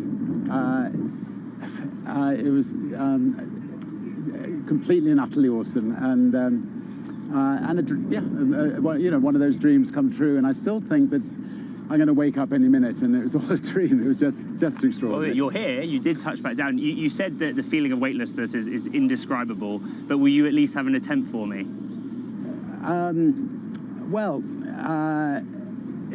It's just the most. It's just incredible. I mean, it wasn't just the sort of floating, but then looking at the other three beneath me, because you are floating as well, and then looking out through these gigantic windows back at this stunningly beautiful Earth below. This, like pristine sky, the strength of the blues and the blacks. And realizing we were in space, and I've never, I've always sort of pictured what it was going to be like. I mean, like the ride up there, the ride back. I never realized that the whole experience was going to be so vivid, But beyond sort of the satisfaction of your own goals being achieved, what does today symbolize for the company and also for all those children that were present earlier? Well, look, for the children, we've just got to get building as many spaceships as we can, as fast as we can, so that one day those kids will have the chance to have a similar experience to what I had. And that we will do. We also launched this giant global raffle today, so that two kids for just $10 for a pair of tickets. If they could win the raffle, they can go up. But that money will hopefully enable many people to be able to go up who could never have dreamt of going to space. Well, space travel is taking off after billionaire Richard Branson's long-awaited test flight to space bolsters the company's plan to debut tourism trips next year. Now, the VSS Unity space plane reached a final height of more than 53 miles above the Earth before returning home about an hour after liftoff. So to talk a lot more about this, Matt Bloxham, our Bloomberg intelligence analyst looking at space and also media, is here. Matthew, I won't ask you whether it is really space or the edge of space, because that's, there's a lot of chatter, especially on Twitter, about what exactly we saw. But is this really, the next frontier, because it kind of captures the imagination of so many people that we could see space tourism? Yeah, that's right. I mean, space tourism is this kind of emerging sector, and I think this is definitely a really important step forward for obviously for Virgin Galactic, but for that industry too. And obviously next week when we see the Blue Origin launch, that'll be another step too. I mean, the Blue Origin's got kind of far grander ambitions, but certainly space tourism is part of what they're trying to deliver too. So an exciting new option for your summer 2020 destinations. Well, yeah, I don't know how many tests you have to do on the way back, though, Matthew, or how many PCR tests on the way up. What does it actually mean for, if you're an investor, what are you looking at? I don't know whether it's the components. I don't know how scalable this is, especially when you talk so much about, climate change and being more green. Yeah, I mean, there's a lot of work going on propulsion technologies to make them more environmentally friendly. I mean, the whole industry is very complex, but there's some exciting technologies in there. 3D printing is an important part of space travel. as well as all sorts of more kind of regular computer technology, AI. So there's lots of different aspects to this. I mean, I think for Virgin Galactic in particular, they're valued already at 11 or 12 billion dollars. So I think for them in particular, it's about making the production of lots of these rockets we saw go up yesterday kind of economical and scalable, so that they can have, I don't know, 4, 5, 6 of those things operating at any one time, so they can kind of get through hundreds of passengers a year and justify that kind of valuation. But Matthew, does that make money? I mean, could they actually make a profit by doing that? Or again, is it just billionaires trying to, up one another? I think, well, certainly for Virgin Galactic, the ambition is to be a profitable company. I think it's going to take them a number of years to get there. I mean, if you look at the consensus on Bloomberg, they're expected to make some profit at the EBITDA level by 2024, but it's not much, and means that they're valued on a huge multiple of that profit. So it really is about going from one test rocket to a fleet of rockets, and bringing the cost of both the production of those rockets, making them reliable, and also the propulsion, so that you can actually make it profitable. But for sure, Virgin Galactic intends to be a profitable business. Matthew, thank you so much. Matthew Bloxham, their Bloomberg intelligence analyst, joining us this morning, of course, on what we saw from Richard Branson, then looking forward to what we could see from Jeff Bezos. Now, it's coming to Rome. Italy wins a dramatic Euro 2020 final after England in penalty kicks after a 1-1 draw. We'll have that story next. This is Bloomberg.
Every Friday with 30 minutes dedicated to fixed income, I'm Jonathan Ferro. This is Bloomberg Real Yield.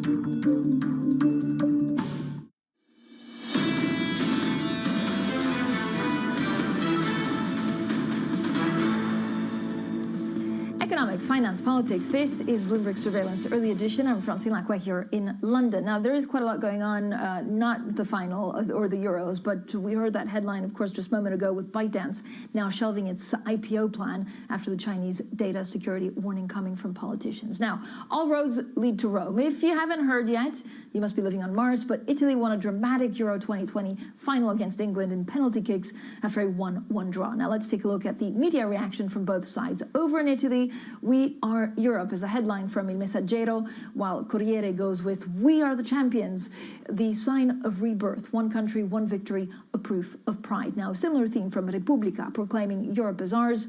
A very different mood in the UK papers, of course, much more subdued. The Sun running with the pride of the Lions, both the Daily Express and the Mail actually running a photo of England's coach, Gareth Southgate, hugging 19-year-old Londoner Bukayo Saka, whose final penalty kick decided the game. I have to say, even, everyone's heart, including the Italian hearts, I'm sure went out to that very young and talented boy of 19. Now, this is what the markets are looking at. So we're looking at a lot of the earnings season that starts, I think, at the end of this week or later next week. The future is a little bit undecided what to do, but certainly they're looking at any inflation comments from the Fed. They're looking at growth. They're looking at the variant, and we start looking at earnings as well. This is Bloomberg.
A bit of a historic day. It was the first time Indigenous designers showcased at Australian Fashion Week, and it was a full house of all Indigenous talent.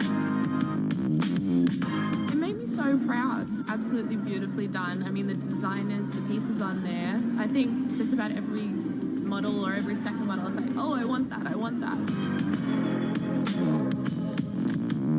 So each of my pieces, we have our signature prints, which are each tell a story and is definitely a contemporary way of experiencing Aboriginal culture.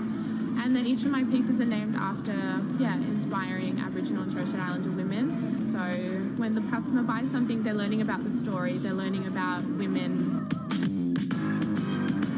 I would hope that it isn't tokenistic, and I would hope that it's not done to tick a box. And so, those things you have to be mindful about that. But I think it's incredible what's been achieved so far. But, there's always room for growth. I think the elevation of Aboriginal and Torres Strait Islander people in these spaces, it's long overdue, and it's a really powerful and incredible time, I think. And to be a part of that is really special.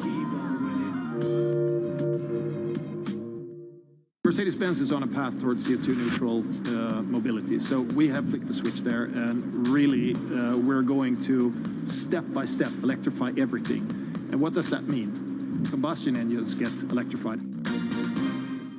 Bloomberg Surveillance puts global markets into perspective. We're going to try to fold an economic theory here with what we've got. Based on data. The focus is going to be on the data, the manufacturing data. How the market responds will be really interesting. Timely conversations. Part of getting out of this hole is big fiscal. Keeping you up to date on trends. When do you take this thing off? So you put it on to take it back off. Wake up with Tom Keene, Jonathan Ferro, and Lisa Abramowitz. Weekday mornings on Bloomberg Television. This is a market that, over the past few weeks, has made it clear it wants to go higher. It got a little spooked by the idea that geopolitical tensions are rising.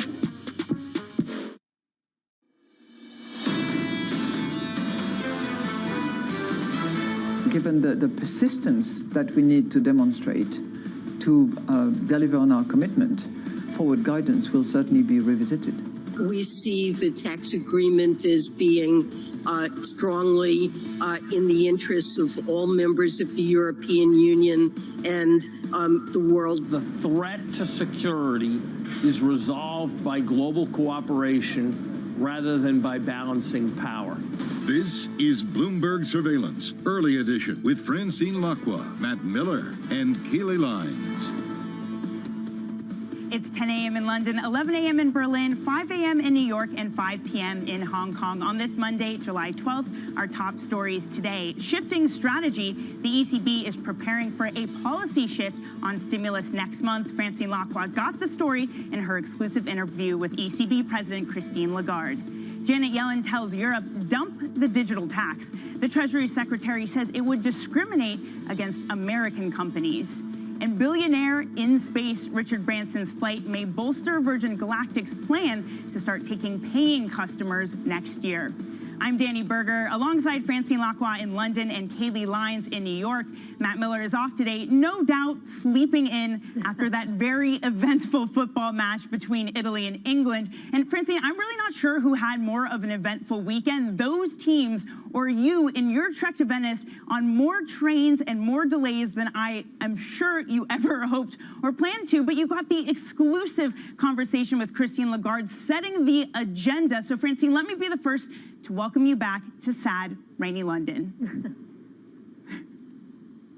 Thank you so much, Danny. I have to say it was a pretty eventful weekend, but I was in and out of Venice in one piece, no casualties, but we did get some breaking news from Christine Lagarde. It was an interesting conversation because she seems to have put back July the 22nd, the next ECB meeting, back on the max, saying, look, you know, we weren't expecting much, but the investors will now have a lot more details and tools on what the strategic review actually means for their inflation target and what they can do. So the market is looking at that, and then, of course, we have earnings season.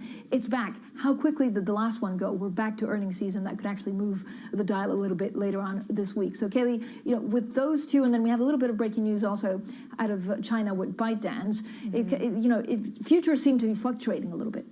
Yeah, futures are fluctuating, but it's interesting, Francine. Of course, that feeds into the whole China tech and IPO crackdown that really was making headlines last week and is again this morning. But nonetheless, it was a broadly positive session in Asia overnight. You had Australian stocks, Hong Kong equities higher. The Nikkei actually outperformed, up more than 2%. And yes, even Chinese equities were higher, up about 1.25% on the CSI 300. Of course, the other thing markets in China are weighing is the move on Friday from the PBOC to cut the reserve requirement ratio for banks. That is effective on July 15th and will unleash 1 trillion yuan worth of liquidity. So that is showing up in the bond market as well. We had Chinese 10-year yields now below 3%, actually 2.94%, which is the lowest since August of last year.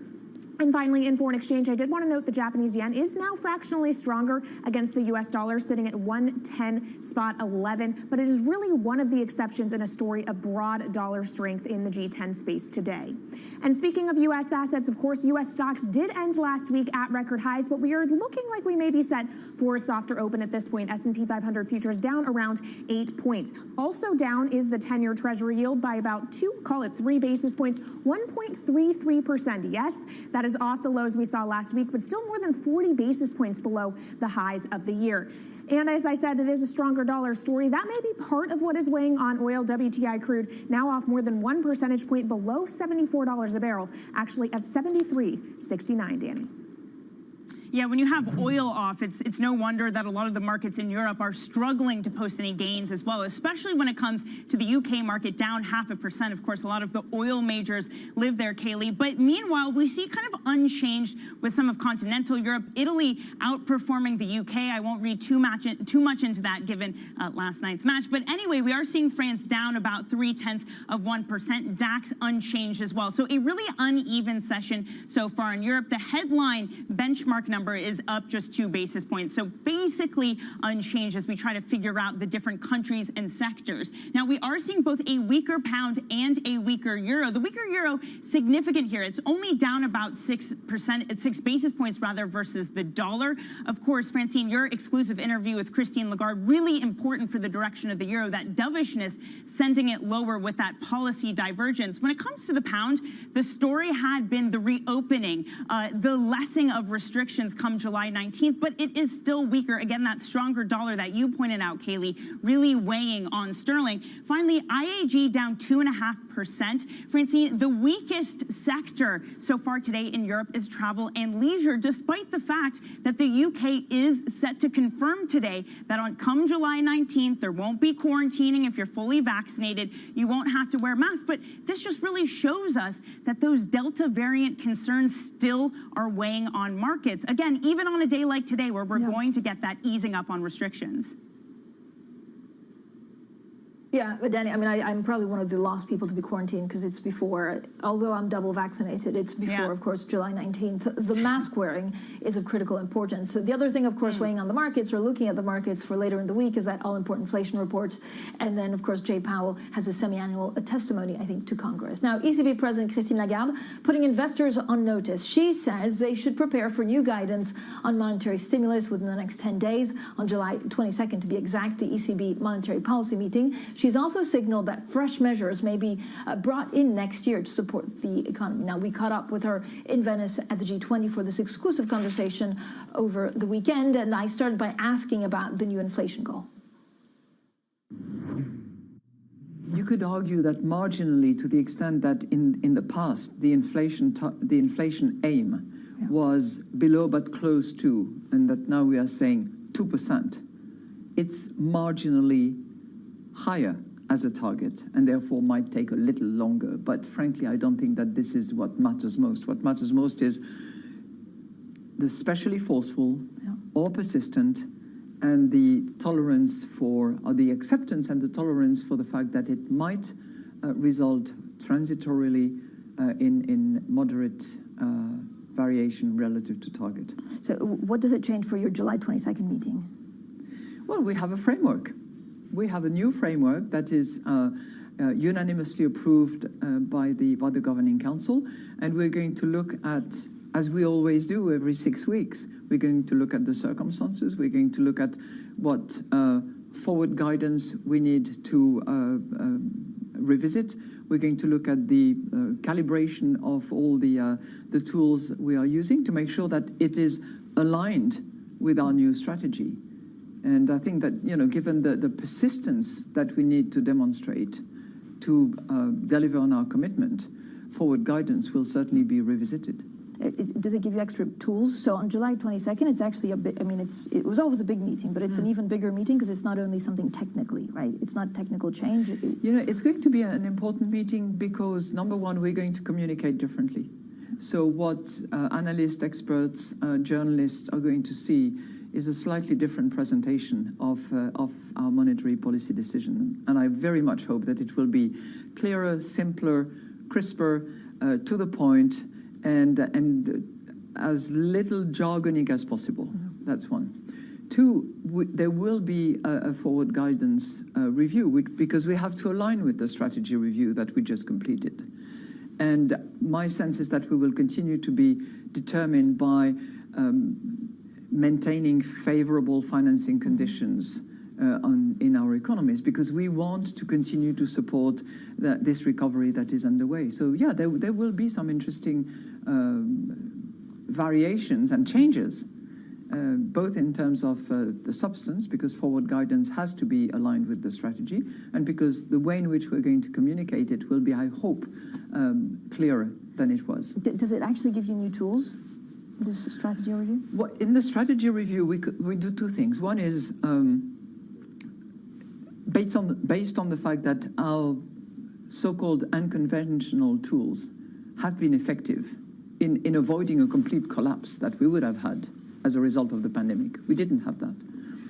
So based on that effectiveness, we consider those quote-unquote unconventional tools as part and parcel tools of the toolbox. So those, whether you look at forward guidance, whether you look at asset purchase programs, whether you look at targeted refinancing, financing operations, or whether you look at, what did I forget in the process? No, that's it. No.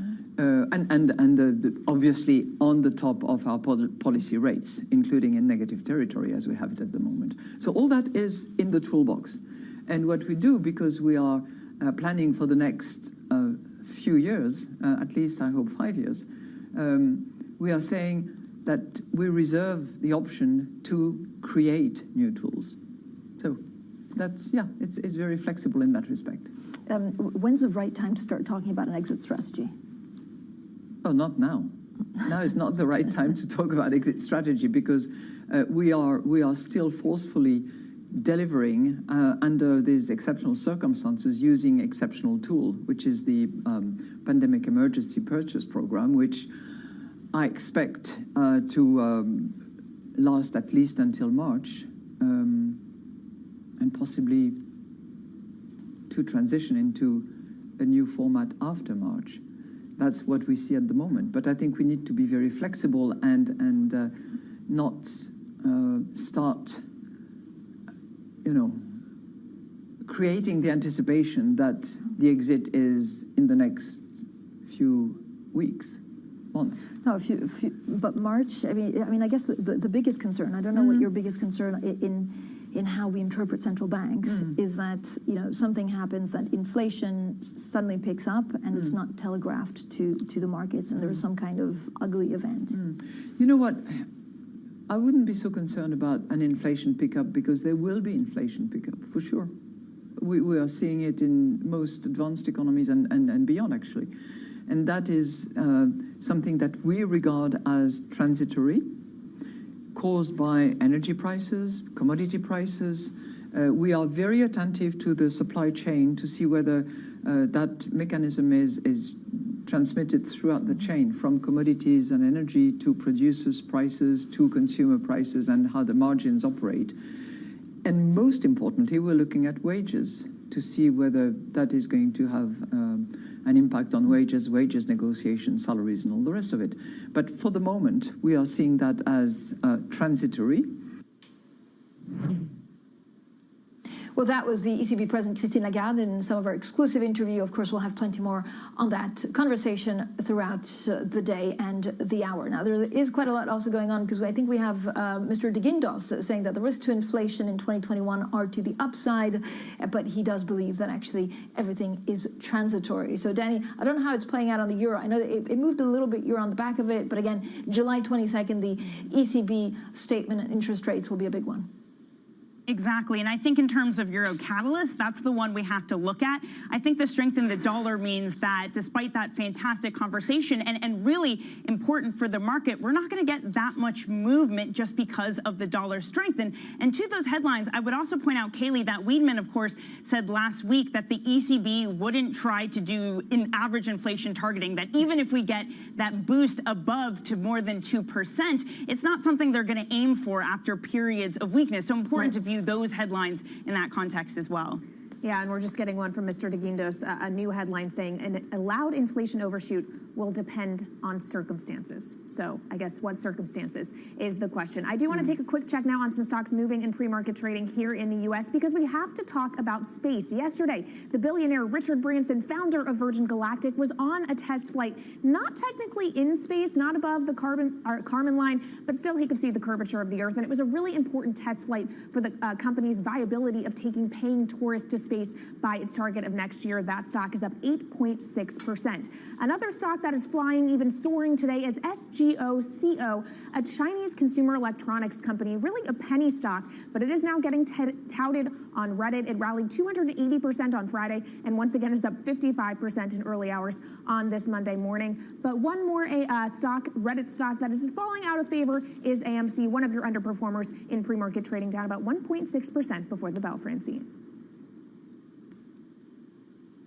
Yeah, a lot going on, of course, in space. And we also spoke to Patrick Armstrong of Plurium, and he says he doesn't love, at the moment, these stocks that kind of make people dream. But at some point, if they can make it viably, commercially viable, then maybe it's something that we should be looking at a little bit more. Coming up next, we talk about inflation targets, we talk about growth, and the Delta variant with Steen Jacobsen. He's Saxo Bank Chief Investment Officer. This is Bloomberg.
This is Bloomberg Surveillance Early Edition. I'm Francine Lacroix here in London, Daddy Berger in London as well, Kelly Lyons in New York, and actually our Matt Miller is off for the week. Now, a lot of focus is, of course, on inflation. Still, when you look at stocks, there is earnings season as well. Then we have inflation, actually from the U.S., a big one. And then we hear from Jay Powell a little bit later on this week as well. Today, right now, stocks, futures, mixed as investors turn their attention to the earnings season. So joining us now is Steen Jacobsen. He's Chief Investment Officer at Saxo Bank. Steen, thank you so much for joining us. Now, I also had an interview at Venice with Christine Lagarde. We talked about July 22nd meeting and actually how much room this new strategy gives them to have new tools and to really try to push inflation. Do you think the market will look at all of this inflation concerns and growth for concern, or for the next 2 weeks they'll just be focusing on earnings to try and justify some of the valuations we're seeing out there?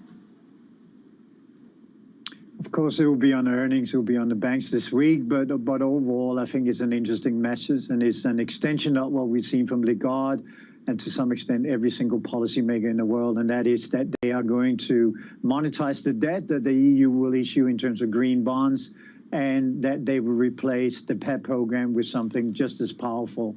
So in other words, we're getting further fiscal impulses from both the ECB and the EU, and overall what we see is that the governments are taking a harder and harder hand in terms of regulating in citation marks both the rates of the market and the market itself. So it's a pretty sad testament that we continue to, at a time where we have all-time high stock markets, all-time high real estate prices, that the central banks continue to talk as if the economy is not part of the equation. The economy needs to be productive, it needs to have a reset, but it's not going to be what the ECB prescribes. So I'm very concerned about this formula continuing onwards. Does that mean bond yields are likelier to go higher or lower in the near term, Steen? It will go higher because I think the burden of the forward trajectory of debt and the heavy hand by which governments and central banks will play a part is the reason why we, at some stage in the second half of this year, will have a catch-up effect. Don't forget that we had one-off measures in first half, particularly in the U.S. The general account rundown added more than $1 trillion to the economy. As a rule of thumb in finance, we say that 100 billion equates about 10 basis points of cut. So in other words, the U.S. economy through the first half saw 100 basis points of cuts coming from this liquidity glut that we've seen. That is running out. We are even worse running into the debt ceiling, which runs out at the end of this month. And as far as I can tell from the Hill, there are no real deal coming up. So we will see the Treasury run down, the emergency funds, and overall the credit impulses, both in China and the U.S., is slowing down. I don't think the incoming fiscal is coming. I think the marginal rate has to go up. So, Steen, a lot of potential risks you flagged there. What do you then say to clients who say, all right, I want to take on risk to some degree, I want returns? Where do you hide out then if you want those returns, but you're concerned about, be it the debt ceiling or mistakes from policymakers? What I think you do then is to add to what is not a classic tool, but you add a bit of volatility at the low. We're trading pre-COVID-19 levels in terms of volatility. I want to buy, in our portfolio right now, we have 5% long volatility. I want to add a bit of inflation hedges still. I still think they're cheap. TIPS has been doing remarkably well. And then on the equity side, I think you really focus on what has been performing this year, which is logistics, it's 3D printing, everything, commodities, everything to do with the fact that we have a huge amount of elasticity in the supply chain, which is certainly underestimated by the central banks, and it seems to be underestimated by the market. So in my reckoning and the way we look at the market, we will continue to have the exposures as long as the market allows us. But we are adding, to some extent, fire insurances on the side to sort of mitigate some of that risk. It costs us a little bit of money in the short term, but overall, we had a great year with this kind of allocation. Steen, thanks so much. I want to ask you about space, actually, and whether you're booking a ticket in 2022. I don't know whether it's PCR test or not, but whether you, as an investor, can take advantage of that. Steen Jacobsen will get you back on, Chief Investment Officer at Saxo Bank. Now, coming up, we'll talk a lot more about growth prospects with Vincent Reinhart. He's former Fed official and now Chief Economist at Mellon. That's at 8:30 a.m. in New York. That's 1:30 p.m. in London. And this is Bloomberg.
We're now in the early stages of a sustainability revolution. The battery problem may be the biggest unsolved problem in all of technology. Every time the United States has done great transformative things, there has been a partnership between government and the private sector. With a willing partner to ensure competitiveness and draw in investment in the United States, Canada's going to be able to be even more ambitious. The objective for Glasgow, first and foremost, is to keep that 1.5 degree temperature rise within reach. The train has left the station. Investors care about it. People who work inside of corporate America care about these issues. And certainly we see that with just the broader community. There's not enough tax in the world for private sector to pay for all of this. It's going to have to be a public-private partnership. Up to Maine and had a lobster, and it's not as romantic as Lisa going to Greece. Tom Keene says what? You mentioned Maine and the lobsters up in Maine. Well, they can't compare to what you can see in Greece. Even better, I can't pronounce it. Astracoma carinata. I nailed it. It's not thera, whatever. Astracoma. You're nailing it. Carinata. You're nailing it. We're figuring out the hard stuff for you on Bloomberg Surveillance. Mornings on Bloomberg Television and Radio. Countries that entered this crisis with limited fiscal space, with more vulnerabilities, need to be supported for the benefit of the world. The transparency of the debt burden for the poorest countries needs to be increased. There needs to be fuller disclosure. The curtain will rise again. Broadway's returning June. Have you bought tickets? It's busted out. You've got more time here. Commodities are up. Keep going. To the moon. No. Beautiful. Bloomberg Surveillance, weekday mornings on Bloomberg Television and Radio. Trading revenues coming in better than expected. Everything cash, $1.4 trillion of cash. One of the most notable aspects of this report that was stellar.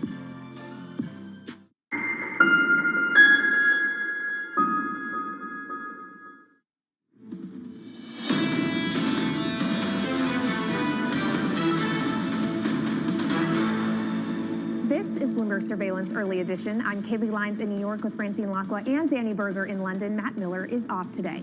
Now let's get the first word news. And U.S. Treasury Secretary Janet Yellen will press EU officials to reconsider their plan to propose a digital tax.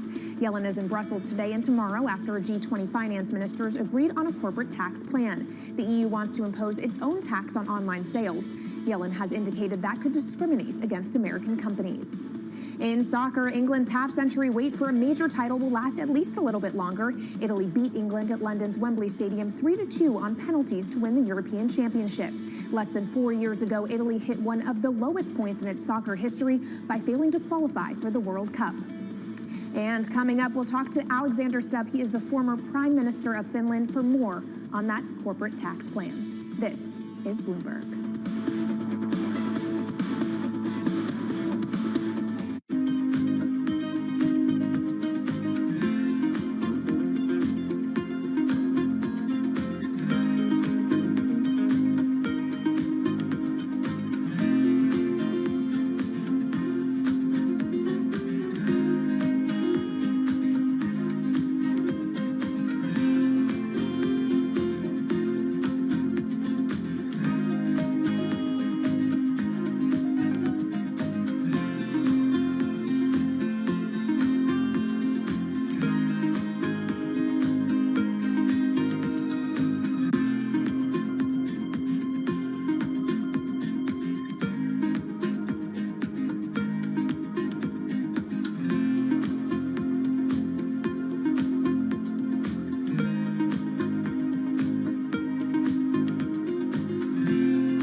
excluded from the workplace, especially when you've got skills and motivation and things to give, can have a really detrimental effect on people's well-being. They can become isolated, of course have the financial stress of not being able to support themselves.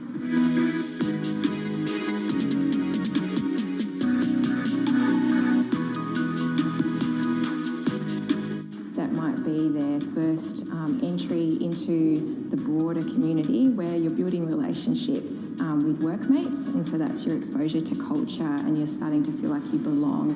Some people might need to practice their English more, they might just need just some practical experience in an Australian kitchen.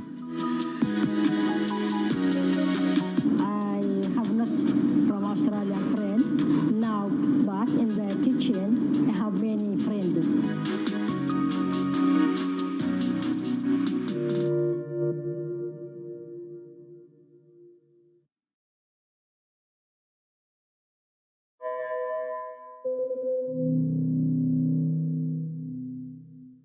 Right now, about half of U.S. households invest. We'd like to get that number up to 95+%. Investing should be as ubiquitous as shopping online. It should just be something that people do.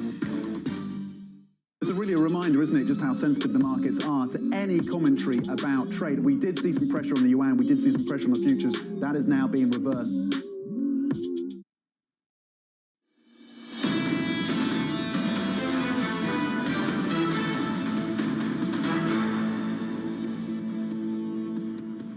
This is Bloomberg Surveillance Early Edition. I'm Francine Lacqua with Danny Berger in London, Katie Lyons in New York. Matt Miller is off today. Now, of course, a lot of the focus will be on the inflation data out of the U.S., and we have earnings reports, so we'll see if the markets recalibrate, maybe away some of the growth concerns, inflation concerns onto that. And then, of course, Danny will talk also about our interview with Christine Lagarde over the weekend. It was an extensive interview. I sat down with the ECB president for about 25 minutes, and we talked about the strategy review, what that means in terms of tools.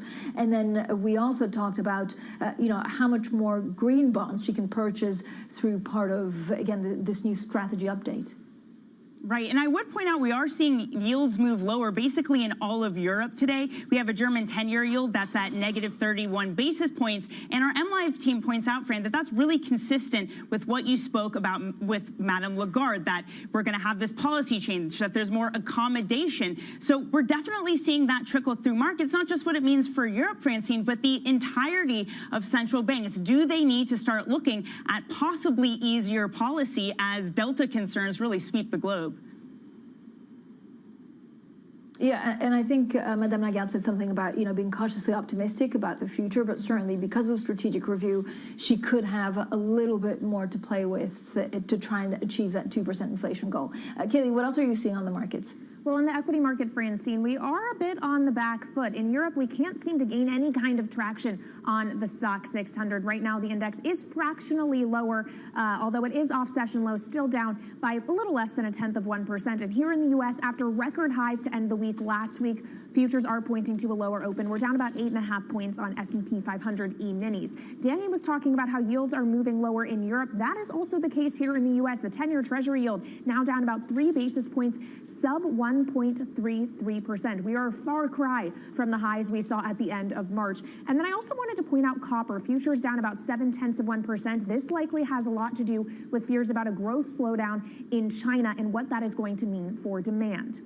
This is showing up in pre-market movers as well because Freeport-McMoRan, which of course is a base metals miner, is down by about 1.2%. And then I also have a bit of a rocket theme with my movers this morning. First, Rocket Companies, which is a mortgage company, is down about 2.2% after getting downgraded over at Jefferies. And then on to Real Rockets. Richard Branson, of course, the founder of Virgin Galactic, was on the company's test flight to space yesterday. Really important in improving the viability of actually taking tourists to space come next year. That stock is up 8.3% and seems to be giving a lift to Astra Space as well. This is a space services company. It's up about 4.7% before the bell, Danny. Yeah, Rocket probably upset they're not getting that effective. Sometimes similar tickers move up higher. Maybe people mistake it as a rocket company. Probably a little bit bummed they're not getting that. Anyway, Kaylee, I have a chart that's a bit of a counterintuitive move. It has to do with concern over the Delta variant. I also want to welcome our radio listeners. And for our listeners, let me describe to you the chart that I currently have up. It is 2 lines. One of them is about the stay-at-home stocks in the U.S. versus the benchmark. The other one is stay-at-home stocks in Europe. Now, again, for our radio listeners, the U.S. trade of stay-at-home stocks is easily outperforming the benchmark. But in Europe, we're continuing to see that stay-at-home, that COVID fear play underperform. So it is a 2 very different picture between the 2 regions. Perhaps in the U.S., this makes sense because you have the Delta variant surging in places that aren't as highly vaccinated. But in Europe, the Delta variant is also a concern. Yet we're not seeing that stay-at-home play win out, Francine. But of course, this might also have to do with the fact that the U.S. just has bigger tech companies, better stay-at-home plays that are more growthy. And of course, we've seen some of that growth value back and forth over the past couple months. Yeah, it'll be interesting to see what the U.S. Treasury Secretary Janet Yellen does and says when she joins the Eurogroup in Brussels today. Now, of course, over the weekend, G20 ministers endorsed a global corporate tax deal that now faces domestic political hurdles. We endorsed the key components of the two pillars on the allocation of taxing rights on profits of multinational enterprises and the global minimum effective corporate taxes. These large companies cannot be set apart from the efforts that we all will need to make to fund, to pay the additional costs that have arisen due to the response to this pandemic. We are getting rid of this race to the bottom on taxation. This is clearly a tax revolution. I strongly believe that 15% is not enough. We should do more.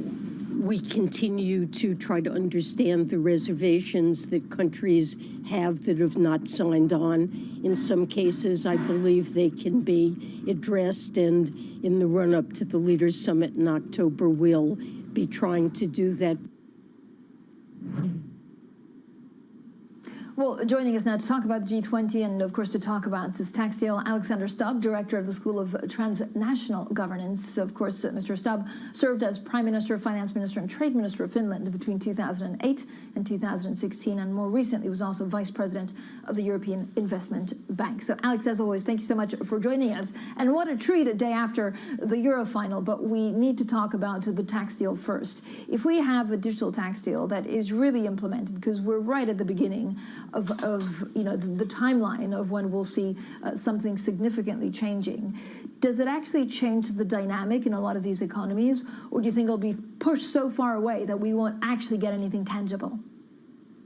I think it's actually showing a mega trend. You know, if the markets are global, then probably fiscal and financial policy will have to be global as well. And I remember this whole debate about sort of corporate tax rates on a global level. Digital tax started pretty much with the Panama Papers a few years back in the OECD, pushing it hard, and it's basically coming home, to use the phrase, at the moment. I'm positively surprised that a deal was struck with plus 130 countries, and I think it will go further. I think Bruno Le Maire was on track there. The other issue the G20 is focused on, of course. Sorry, Francine, go ahead. No, I just wanted to see, thank you, Kaylee. Alex, what exactly that means for, a country like Ireland. Do they actually have to fold up, or does it just create more tensions in the EU?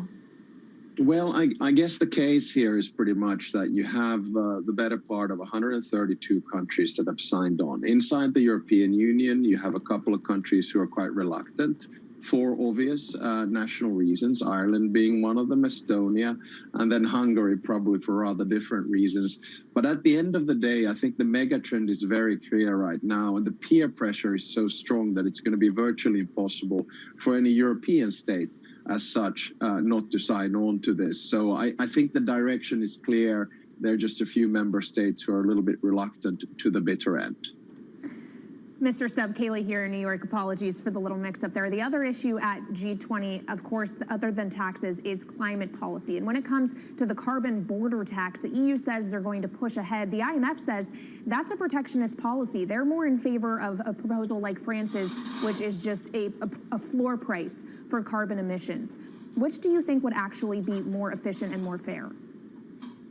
I don't know which one will be more efficient and more fair, but I must say that the talk in town right now is about the general border tax. And I think it's going to be quite complicated to push through. The IMF does have a point there, but I think, for the general audience, it's also important to understand that what the European Union is trying to do here is to basically avoid climate shopping. So you produce something which emits CO2 in a cheaper place and then bringing in. So they're all trying to find the right balance here. It's not going to be easy, but the reason that I'm quite optimistic about both the tax issue and the climate tax issue is that we're trying to find global solutions to global problems. These types of debates we used to have on a regional and national level, and now we're having them at the G7, the G20, the European Union.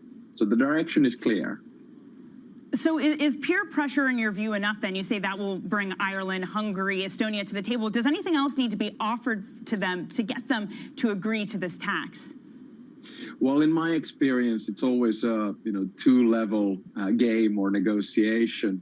So there'll probably be a couple of trade-offs on the way. What they will be, by the end of October, it's very difficult to assess at this stage yet. But Ireland does have a lot of vested interest here for understandable reasons. But I'm sure a solution at the end of the day will be found. I think peer pressure is the way in which you go about this. I mean, a lot of people talk about, taxation is behind unanimity in the European Union. If it was majority voting, it would be different. In my experience, usually what happens is that you find a consensus. And that means that the countries that have a problem will be brought in one way or another, whether it's a qualified majority decision or a unanimous decision as such. Alex, when you look at some of the things that the ECB has to contend with, and it's trying to calibrate this growth with various European Union member states that have different things about where they should go, what should be the underlying mandate of the ECB? We know the target, we know the inflation and the strategy review, but is it trying to keep everyone politically together, or even working on climate change whilst trying to get to 2%? Well, the simple answer is to watch your interview with Christine Lagarde and you get the actual answer. But the truth is that the ECB is, at the end of the day, an incremental institution. And the changes that it does, say, to the inflation target rate or the announcements that it makes on interest rates are very carefully calculated. It only deals rapidly in a crisis type of a situation, as we could see during the financial crisis and as we could see now with the PEP program during the COVID crisis. But I do think we're starting to see a shift in the general ECB policy, which in many ways is reflected also in a shift of the fiscal policy that we're seeing with the member states. The interest rates linked to inflation, linked to loans, et cetera, et cetera. So I do think that we're starting to see an incremental shift in the fiscal and monetary policy inside the Eurozone and therefore also inside the European Union. All right, thank you so much for your time today. Alexander Stubb, Director at the School of Transnational Governments and, of course, former Prime Minister of Finland. And coming up, the future of space tourism. More on billionaire Richard Branson's trip up to space next. This is Bloomberg.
Bloomberg has enhanced search on the terminal to deliver what you need when you need it.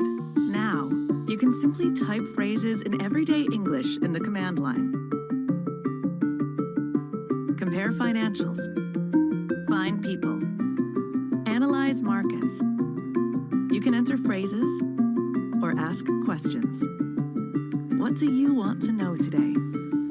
Ask a question or visit SearchGo to find answers now.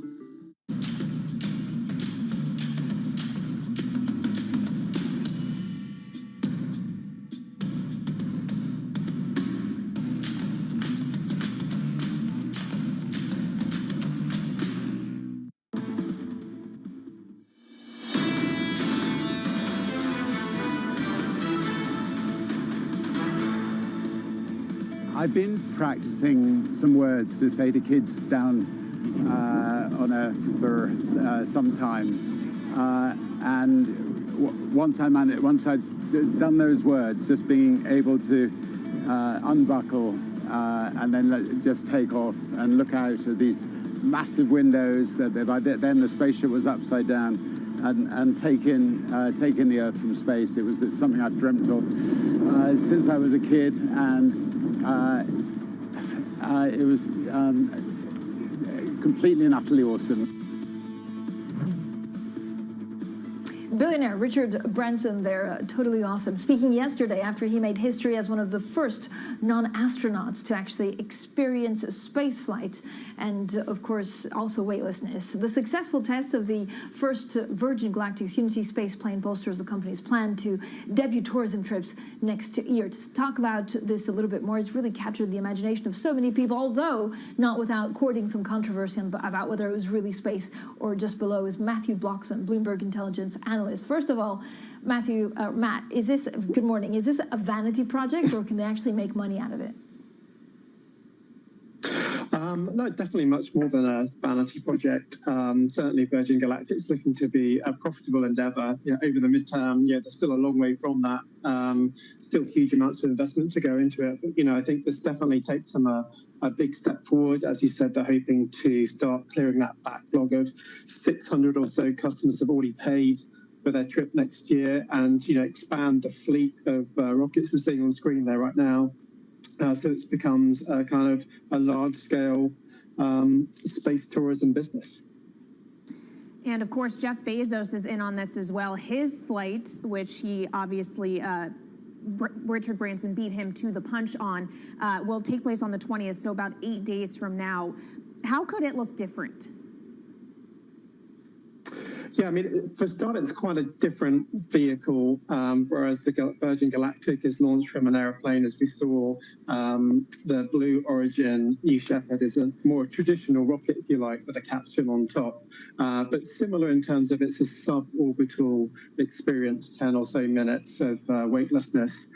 But I think Blue Origin as a business has much bolder space exploration plans on top of that tourism angle. So, they've got the New Glenn, which is something similar to what SpaceX has already. And obviously, Jeff Bezos is looking to take his company to the moon and beyond, too. You got to love this battle of the billionaires where, maybe one goes earlier, but the other one's saying he's going to go further into space. Bloomberg Intelligence, Matthew Bloxham, thank you so much for joining us. And I want to shift gears here a bit and bring to you some lines breaking across the terminal. From DD Global, reporting takedown of additional apps in China. They're saying specifically 25 apps that had been operated by the company had a violation. China confirming this as well. They're saying that this is going to impact their revenue. Of course, this comes on the back of DD already facing pressure from China, and China putting pressure on U.S.-listed IPOs. We learned earlier also that ByteDance had shelved plans for an IPO, according to reports. DD down 3.4% pre-market. We'll stay on top of this story for you as well, and whatever else is happening in tech, too, as this crackdown continues. This is Bloomberg.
G7 today need to wake up and listen to the science. There isn't room for discussion on this. Scientific inevitability, and they need to act.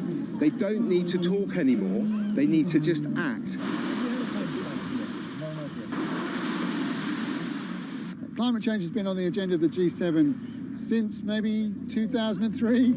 So we need to see action, not just talk. And we've only got 9 years left to halve carbon emissions if we're going to stop dangerous climate change happening. United, we'll never be defeated. All the world is possible.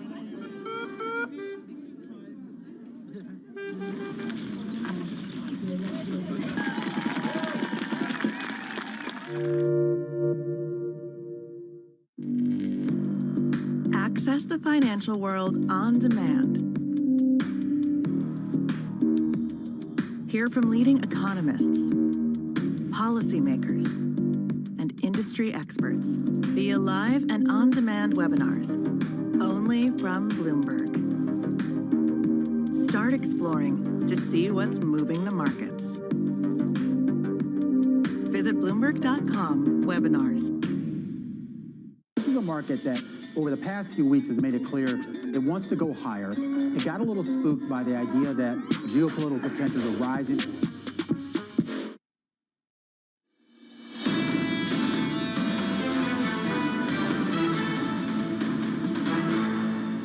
I'm guardedly optimistic because, like everybody else, I see this Delta variant and the impact that it has on people and on expectations. So I'm guardedly optimistic because the numbers are really good, because we still forecast a strong recovery that will be sustained in the next quarters.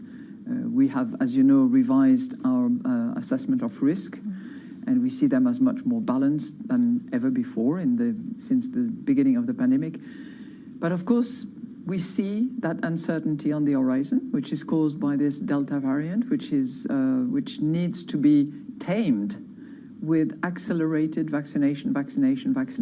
You know, of sitting here in Venice on the occasion of the G20 that was concluded, if I haven't heard the word vaccination 1,000 times, I haven't heard it at all. Everybody is on the same page. It has to be accelerated vaccination in order to resist the uncertainty that will be caused by more and more variants, because that's the way this virus will evolve and morph into new forms.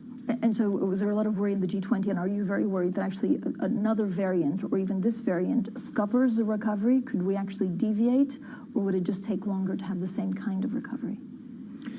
You know, for the moment, we are not revisiting or reducing projections. So we're still seeing this V-shaped recovery and a good improvement on all fronts. It's no longer manufacturing is buoyant, but services are lagging behind. Services are also picking up, and the social distancing removal that took place throughout Europe has helped a great deal in that respect. We see, you know, catching up. We see savings being used to a certain extent. We're not overly optimistic on that front, but we see some of that. We see some pent-up demand, not as much maybe as some would have expected. But as I said, it's all the signals are good, but we have this uncertainty that needs to be addressed, and needs to be addressed with something that is not economic, that is medical, and that has to do with the people.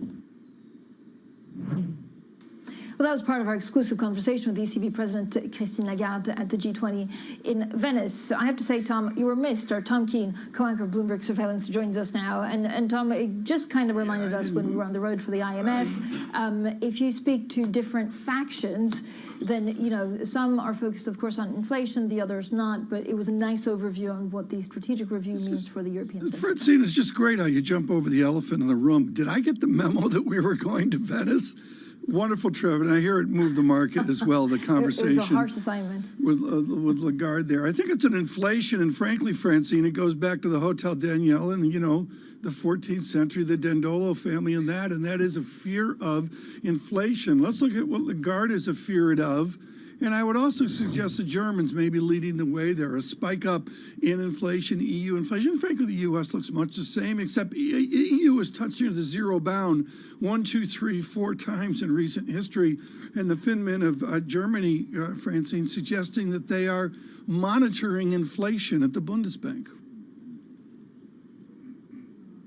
Yeah, Tom, it was, you know, it was amazing actually looking at the history back to the 12th century and some of the Crusades and actually how they used to store their value or store some of the money in Venice. And if you go back to the links between Italy and some of the other nations, including England, I'm trying to make a football pun, which is not working at all, Tom. It's going but, great. You know, the G20 were on the same page that it's vaccinations that will get us out of this, and then a little bit more thoroughly on digital tax and how we'll achieve, you know, unanimously trying to get that through in various countries. Yeah, it's going to be really interesting. Richard Rubin in the Wall Street Journal today, Francine, has a substantial article on the difficulty of getting that tax act through the U.S. Congress. And I didn't know this, Francine, but Rubin suggested some of this one pillar, first pillar, second pillar process is going to be by treaty. I did not know that there's some treaty issues here, and that's a whole different thing in America. Francine, I'm sorry, it's a new crusade, you and me in Venice. Yes, in the next 2 months. So, Tom, I'm looking forward to looking over the gritty palace, having conversations with newsmakers. Right. Tom Keene, their co-anchor of Bloomberg Surveillance, joining us. Now, it's going to be a busy day. It's going to be a busy week. This is what else we're watching today. I know, Kaylee, you're looking at space and you're looking at Elon Musk.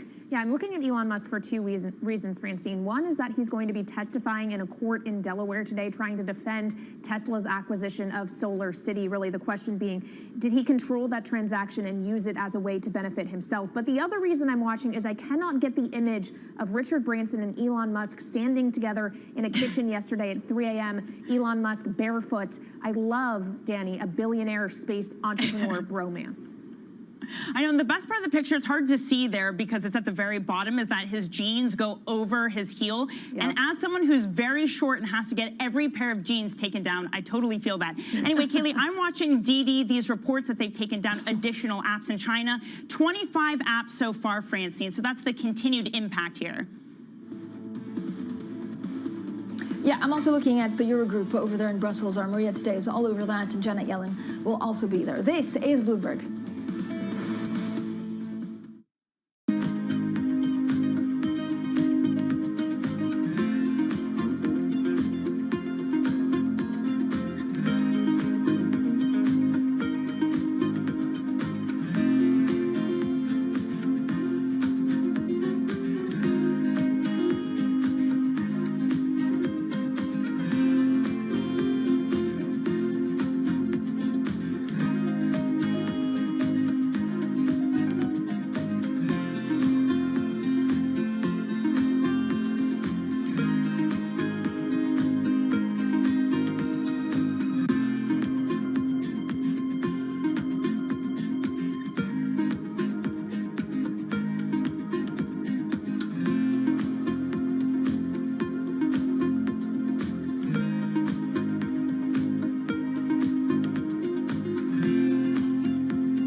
have another year or two of above trend growth. And I think that that's going to be something that we should be pretty encouraged about. There's a lot of negative pressure, and one of the things that could alleviate that would be another earnings season. We're looking at both those nominal and real yields and recognize that we truly are in uncharted territory. I think it's really about the Fed. It's really about the Fed getting the economy to full employment. Still, even with the growth that we've seen, real wages today are still below what they were in the 1970s. This is Bloomberg Surveillance with Tom Keene, Jonathan Ferro, and Lisa Abramowitz. What a week we've got coming up for you from New York City for our audience worldwide. Good morning, good morning. This is Bloomberg Surveillance alongside Tom Keene and Lisa Abramowitz. I'm Jonathan Ferro. Equity futures down 11 on the S&P 500. TK, I've got to say the week begins tomorrow. Well, the week begins tomorrow. It's going to be a really exceptional week. Kit Jukes featured that at Societe Generale with inflation views. Mr. Powell Wednesday, Thursday as well. But, you know, the week begins tomorrow, and it's good, John, that 1 out of 3 of us on radio, it's apparent. One of us is tanned and rested. That is very true. That tanned and rested individual is Lisa Abramowitz. Lisa, welcome back. And I have to say, if you looked at the week and heard some of the commentary about this growth scare and then looked at the price, the equity market, all-time high coming into Monday. Frankly, that was my impression as I tried to catch up after my sojourn into the wild. Yeah, it was horrible. I can tell that you're really upset about it. I can tell that the pendulum of gloom actually slipped back to gloomy last week, even without me, so you can't really blame me for that one. I will say, though, it doesn't seem coherent, John, to your point. There doesn't seem to be the same concern in equities as they gear up for an earnings week that is expected to be a blockbuster. 133, what do you make of that, Lisa? To come back and see 133 on 10s. I do wonder how much is technical, how much this has to do with overseas buying, and I do wonder how sustainable this is. If you take a look at analyst reports, they're still calling for that 2% yield. That's not gloomy. That's actually positive. I mean, John, people are still optimistic when you look at the Wall Street analyst reports. Lisa, welcome back. Thank you. Welcome home. Go on, Tom. You know, I just think Romaine went down in flames trying to outgloom Abramowitz, and he just couldn't do it. Lisa, what does IG and high yield say? I mean, John and I were unable to get up the quotes because you weren't here. Well, I'll give you a tutorial in the Bloomberg terminal later on in the day. There is this feeling, though, that's confirmed when we're talking about equity markets. John was talking about the lack of confirmation of the gloom in bond markets. You're seeing the same thing in credit. Those credit spreads staying fairly tight. You're not seeing the concern about refinancing amid an otherwise slowdown that's being predicted by Treasury yields. Lisa with a bit of pop. This is good. Yeah. It's going to last 15 minutes. 43.50 on the S&P. You can really tell Lisa's rested and we're not. In your equity market, all-time highs into Some of us Monday. went to sleep last night, John. Equity futures down 10. We're not going to do football talk just yet. We're down 0.2 of 1% on the S&P. 43.50 on your S&P 500. Yields come in 2 or 3 basis points to 133. Got to touch on Europe a little bit later, Lisa, in the hour. We'll do that a little bit later too. Euro dollar 118.53. Your euro negative 0.2 of 1%. Thank you, John, for setting me up, too, when you said that basically the week starts tomorrow. It does start tomorrow. We do have a very packed week, and today is not one of those, a rather slow day. However, there are a couple of really important things that I'm going to be watching. The UK's Boris Johnson is expected to confirm the end to COVID restrictions from July 19th. He announced this last week. I find this very interesting because there's a growing concern that, A, it's kind of unclear what these guidelines are. Do you have to wear a mask? Do you not? Is it too loose, given the fact that the Delta variant keeps picking up, and this comes amid a backdrop of the cases rising to levels not seen in months. How big of a concern is that going to be for him? Then later in the day, 1 p.m., I'm doing this just for you, Tom Keene. U.S. is going to sell $38 billion in 10-year notes anytime. Yes, I know you'll be looking at the internal dynamics of demand and supply. The idea here is, have we seen peak growth concern? Do we see that bid continue to come in, yields continue to grind lower with a strong bid for these securities? Or do we start to see people pull back and actually buy into what the Wall Street analysts are predicting, which is a 2% yield at the end of this year? Do you see that softening in the internal dynamics? And today, Treasury Secretary Janet Yellen attends a Eurogroup meeting in Brussels. She'll be talking about that 15% minimum global tax for corporations that do operate internationally. Really interesting to see, John, how much she pushes back on the digital levies that a lot of European countries have proposed foisting on U.S. companies, Google, Facebook, the likes of the big tech in the United States, will that be inconsistent with a 15% global minimum tax? A very controversial point, and she has pushed back. Will she get more aggressive today, John? Lisa, thank you. In about 10 minutes, we'll head down to Washington and catch up with our Washington correspondent, Anne-Marie Hordern. Tom, do you want to do football now? Or would you like to wait a couple of minutes? You'd like to do it now? No, I got to regroup. I mean, Okay. I fell asleep halfway through it. That doesn't surprise me. Yeah, John, I don't know. Soccer It's just such a foreign game. I tried to watch it. I loved some of the 10. I thought Harry Kane's first half was incredibly strong, and then he disappeared in the second half. But, John, why are they doing penalty shots? Just let them play till they fall over. Tom, that's just not how it works.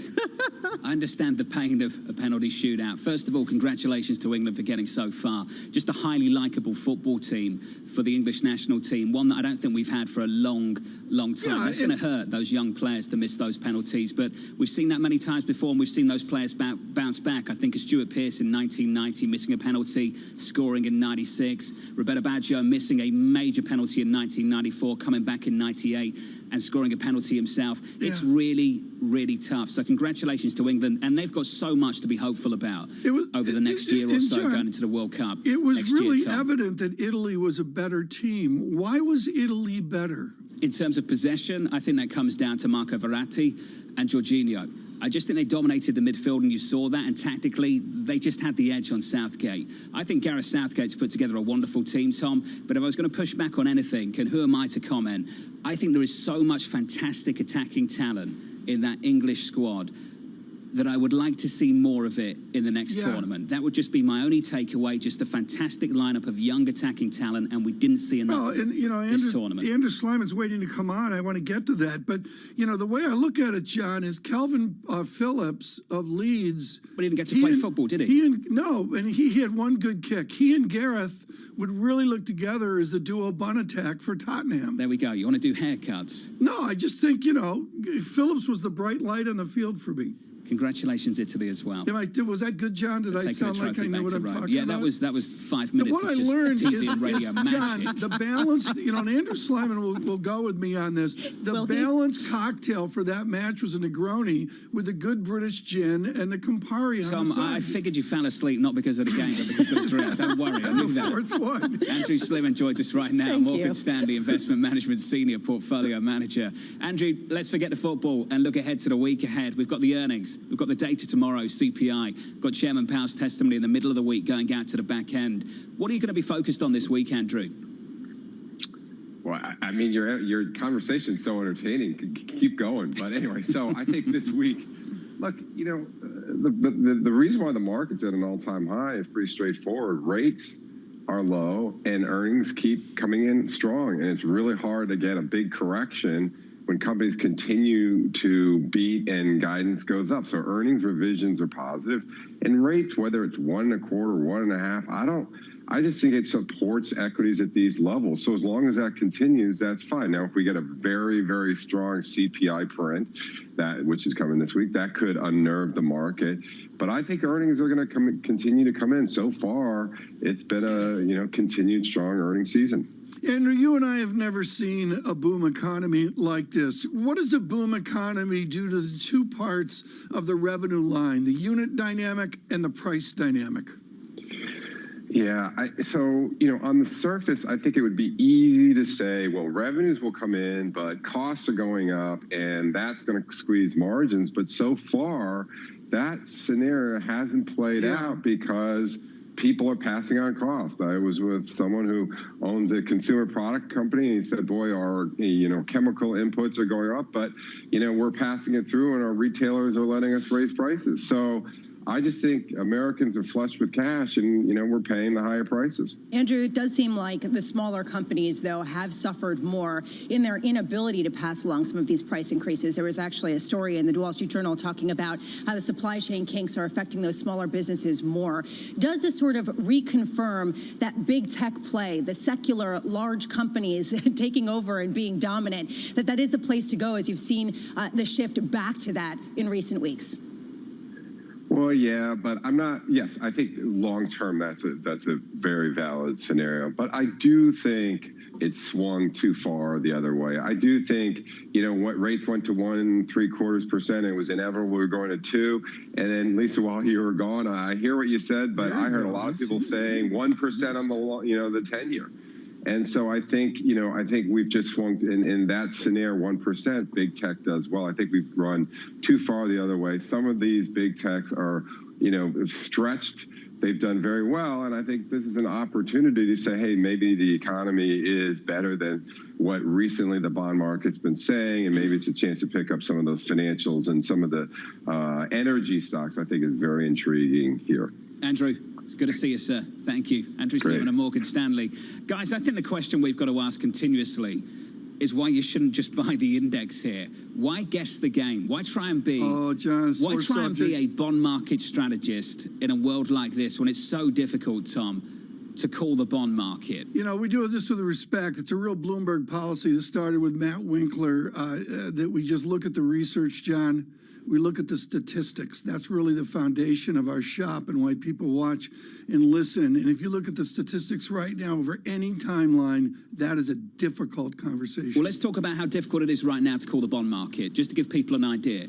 If I survey people in this bond market right now and tell them what the CPI print will be tomorrow, then ask them how this bond market will respond to that CPI print, they've got no idea right now. We're split right down the middle, Lisa. Some people might say an upside surprise will drive higher yields. Some people might say it will drive lower yields. If you can't call the bond market, how do you call the sectors within the equity market right now when apparently the yield is all that matters? Well, but there's several different specters here. There's the idea of how much liquidity has been pumped in that I think people don't fully understand because they don't know where it's going. They don't know how quickly the money that's been created by central banks will go into the real economy versus into financial assets. That's number one. And then number two, they don't have a sense of growth. I mean, are we in peak growth scare fear time, or are we looking at a slowdown because of some of the COVID dynamics? Go ahead, Tom. It was so nice for a week not to have this gloom. Tough. Parachute. I'm not going anywhere. Look, John, all that matters is surveillance research, and what we've come up with. You are off again next week, aren't you? John, what we've come up with besides, getting over Italy and England is the research that the Abramowitz offspring were not in Crete. No, neither was I. This for now. I wasn't in Crete either, so there you go. They loved Greece, but they were not in Crete. Yeah, down 14 on the S&P to 43.46. Don't worry about it, Lisa.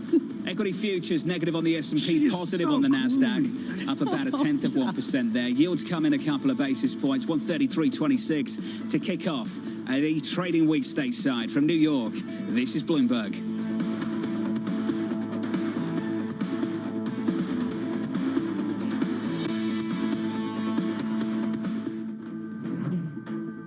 With the First Word News, I'm Rishka Gupta. European Central Bank President Christine Lagarde is telling investors to prepare for new guidance on monetary stimulus in 10 days. In an interview with Bloomberg's Francine Lacroix, Lagarde also signaled that fresh measures might be brought in next year to support the euro area economy after the current emergency bond program ends. She expects that plan to last at least until next March.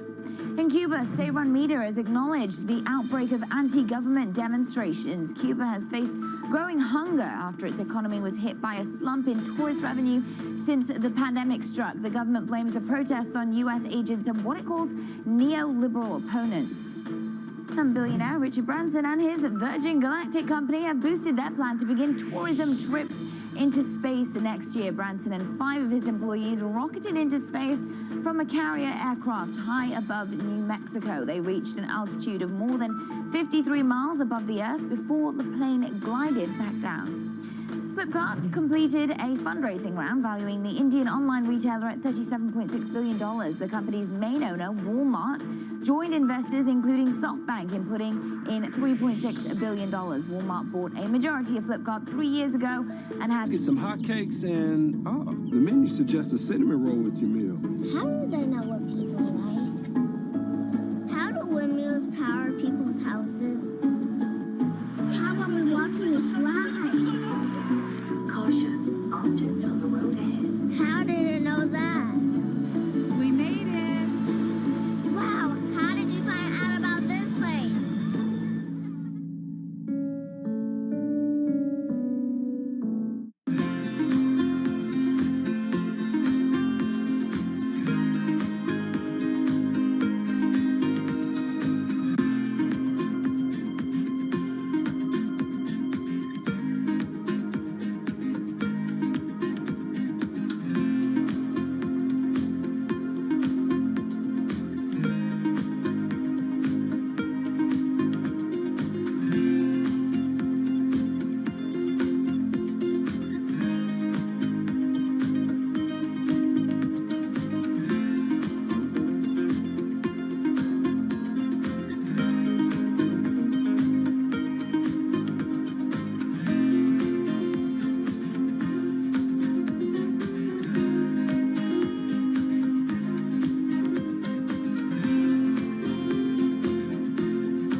Bloomberg surveillance puts global markets into perspective. We're going to try to fold an economic theory here with what we've got. Based on data. The focus is going to be on the data, the manufacturing data. How the market responds will be really interesting. Timely conversations. Part of getting out of this hole is big fiscal. Keeping you up to date on trends. When do you take this thing off? So you put it on to take it back off. Wake up with Tom Keene, Jonathan Ferro, and Lisa Abramowitz. Weekday mornings on Bloomberg Television. I'm David Weston. Bloomberg Television is reinventing one of the most iconic brands in financial television for a new audience. Join me to see the news program for the clever investor. This is Bloomberg Wall Street Week.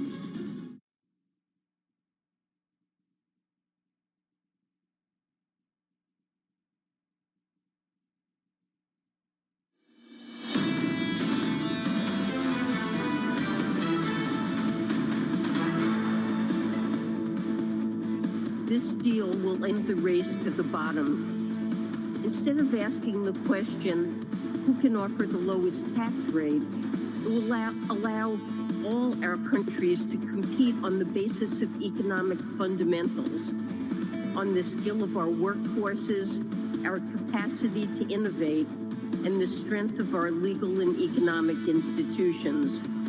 That was Janet Yellen, the U.S. Treasury Secretary from New York City this morning. Good morning. Alongside Tom Keene and Lisa Abramowitz, I'm Jonathan Ferro. Your equity market this Monday morning shaping up as follows. Your S&P down 14 to 43.46, coming into Monday at all-time highs. We are lighter, softer, lower by 1/3 of 1%. Outside of that, into the bond market, a bit again. Yields heading south by 2 basis points to 133.60. And we got to talk a little bit about Europe a little bit later. Euro dollar negative 0.2% to 118.53. Switch up the board and get to the stock at the moment. It's DD Global, down another 4.82% in the pre-market to 1147. Reporting it's had to take down additional apps in China, and this has been the story of the moment for U.S.-China relations, Tom.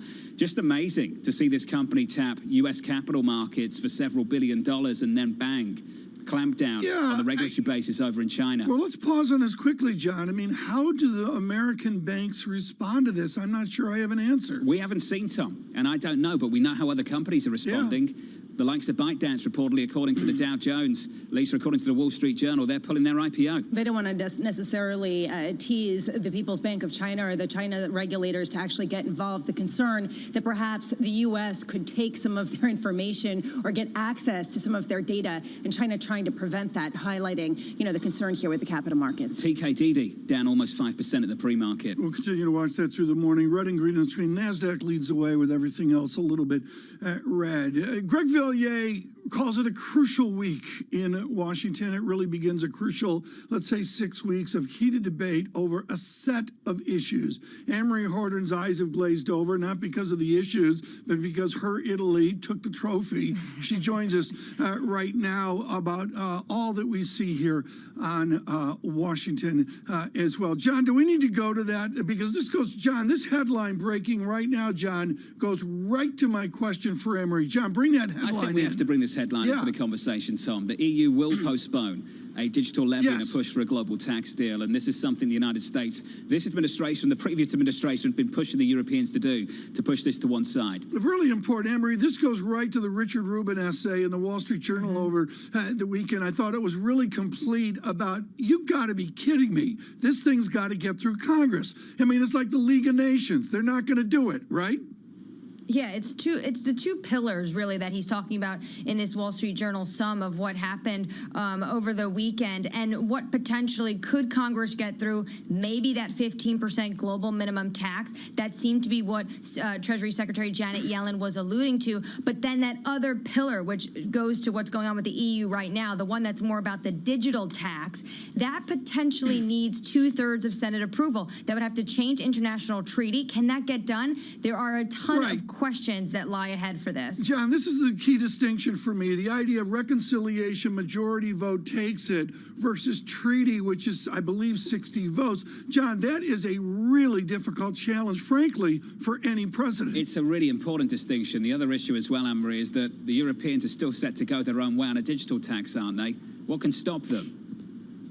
Yeah, exactly. This is what they've been trying. The U.S. government has been trying to have them postpone this digital tax while they come up with a comprehensive 130-odd countries, OECD, to get done a more comprehensive global tax. If they go their own way, then also it's going to be much harder for this administration to push through any sort of global taxation remits through Congress. So there is a ton of questions. Also, you still have holdouts. Hungary, Estonia, Ireland, they still don't totally like this 15% minimum tax. This takes away their leverage to get companies to go to their countries. Anne-Marie, what kind of negotiating leverage does Janet Yellen actually have, given the fact that she needs to wrangle together Congress, or frankly Joe Biden does, to get the U.S. on board, and the parameters of that are so cloudy? Yeah, it's a very good question. Right now, the leverage they have is the global momentum. I spoke to the German finance minister, Olaf Scholz, after his meeting with Secretary Yellen, and he said the train is just going. It's going to be very, very hard to stop, given the fact that you have so many countries, even in the developing world, coming on board. But, Lisa, you go to the point that this now goes to the hands of Congress, and Republicans don't like this, and it's going to be very difficult. Potentially, through budget reconciliation, they can get the 15% global minimum tax, but it's that other pillar that's going to be very, very difficult if they need 2/3 of the Senate to vote for it. And Maria, I wasn't the only one on vacation last week. Senators, congressmen have been off for 2 weeks. They come back to Washington this week. How high on their agenda will be this global minimum tax rate versus the infrastructure and some of the other proposals? Infrastructure is top of the agenda, and you guys in New York keep saying the week starts tomorrow. In Washington, the week starts today. They are landing today, and it is all about infrastructure. And a part of that is also because there's a timeline. The leader, majority leader, Senator Schumer, said on Friday that be careful with your August recess, because if we don't get infrastructure done, he wants to keep lawmakers here in Washington, D.C. So that is really what the focus is going to be about, a budget resolution that needs to come before budget reconciliation. That will start to give the framework of that human infrastructure. And it's also about watching what the Senate does. Are they going to introduce the hard infrastructure, that bipartisan deal first, or go for the more comprehensive multi-trillion-dollar human infrastructure? So it's going to be a very important week in Washington and the first of many. We've got to cut that, Tom. 2-3 weeks down in Washington, and Anne-Marie's already thrown around the line, you guys in New York. You guys in New York. Seriously, TK, what a change. It is a change, and it's particularly true because she hasn't lunched at Hay Adams 3 days in a row. Not that anyone has ever done that. I'm excited for Balance of Power a little bit later. 12 p.m. Eastern Time, a special program with you guys in New York, Tom Keene. you know. And freshly minted Washington correspondent Anne-Marie Hordern down in D.C. This is going to be fun a little bit later, Tom. This is going to be great. David Weston, I think he started drinking Friday when he learned this was happening. I mean, we will have fun. We will have fun too. I have no idea who the guests are, but you know, I wanted to do a remote from Ben's Chili Bowl, but that got shut down. This is going to happen today, Tuesday, Wednesday. It's just an Thursday. extravaganza. Maybe. I'm looking forward to it. I'll see if you can get past today. Anne-Marie Hordern down in Washington, D.C.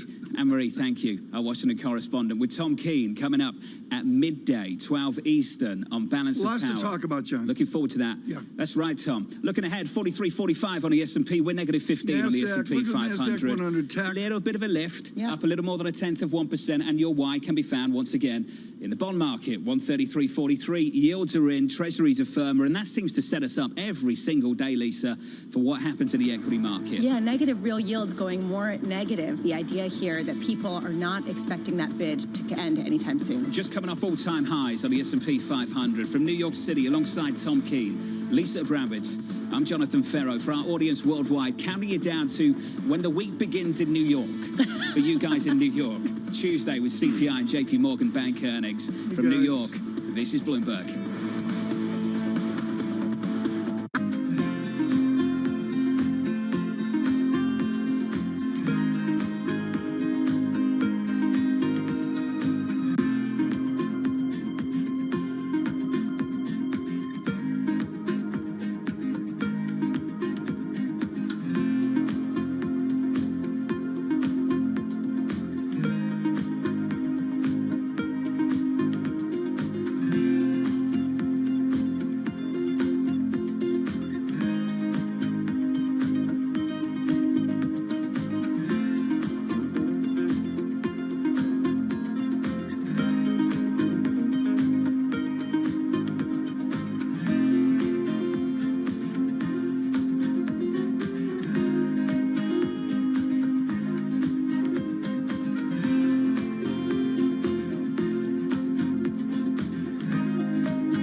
We're now in the early stages of a sustainability revolution. The battery problem may be the biggest unsolved problem in all of technology. Every time the United States has done great transformative things, there has been a partnership between governments and the private sector. With a willing partner to ensure competitiveness and draw in investment in the United States, Canada is going to be able to be even more ambitious. The objective for Glasgow, first and foremost, is to keep that 1.5 degree temperature rise within reach. The train has left the station.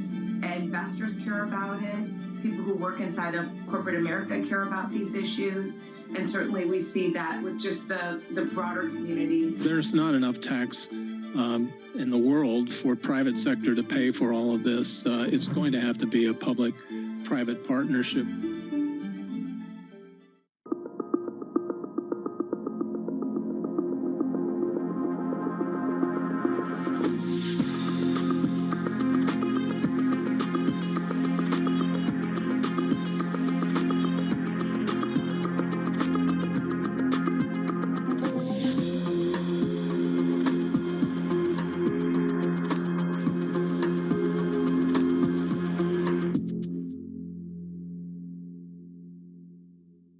I think what we've seen during this period of time is that communicating via video is not a fad. We are using it in all aspects of our lives, for work, for learning, for communicating, for staying in touch.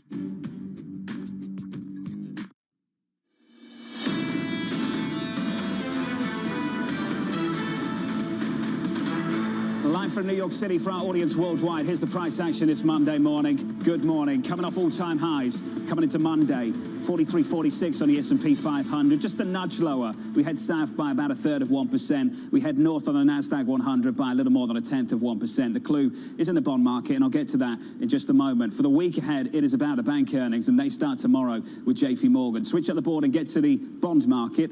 This is your cue, the catalyst for pretty much everything that happens every single day. Your 10-year right now, 133.26. We come at about 2 or 3 basis points. Lisa went through the supply a little bit later this week. Today, I think we get about $58 billion of 3-year notes, then $38 billion of 10-year notes a little bit later today as well. Lisa went through those numbers earlier. Yields come in. We're down 3-4 basis points on 30s to 195.53. It's been a flatter curve, and that's been a challenge to the bank stocks. So look out for the earnings, and look out for CPI too. That's the big one tomorrow, and I can't seem to find a consensus, not on what the data will be, but on how this market will respond to that data. Switch up the board and finish on this. Euro-dollar just a little weaker for the euro right now. A break lower on euro-dollar to 118.52, negative about 0.2 of 1%. So we've had the guide change over at the ECB, just in terms of the mandate, their interpretation of price stability. Instead of below but close to 2%, this idea that it's now just 2%, and because, Tom, because you've made that change, you've got to change the guidance maybe as well. That's President Lagarde speaking to Francine Lacqua over the weekend in Venice. I'm interested to see how that guidance will actually change. That meeting takes place in 10 days' time. I'm watching the German finance minister, Mr. Scholz, says he's monitoring inflation. The Bundesbank response, the Germanic response, will be a huge deal.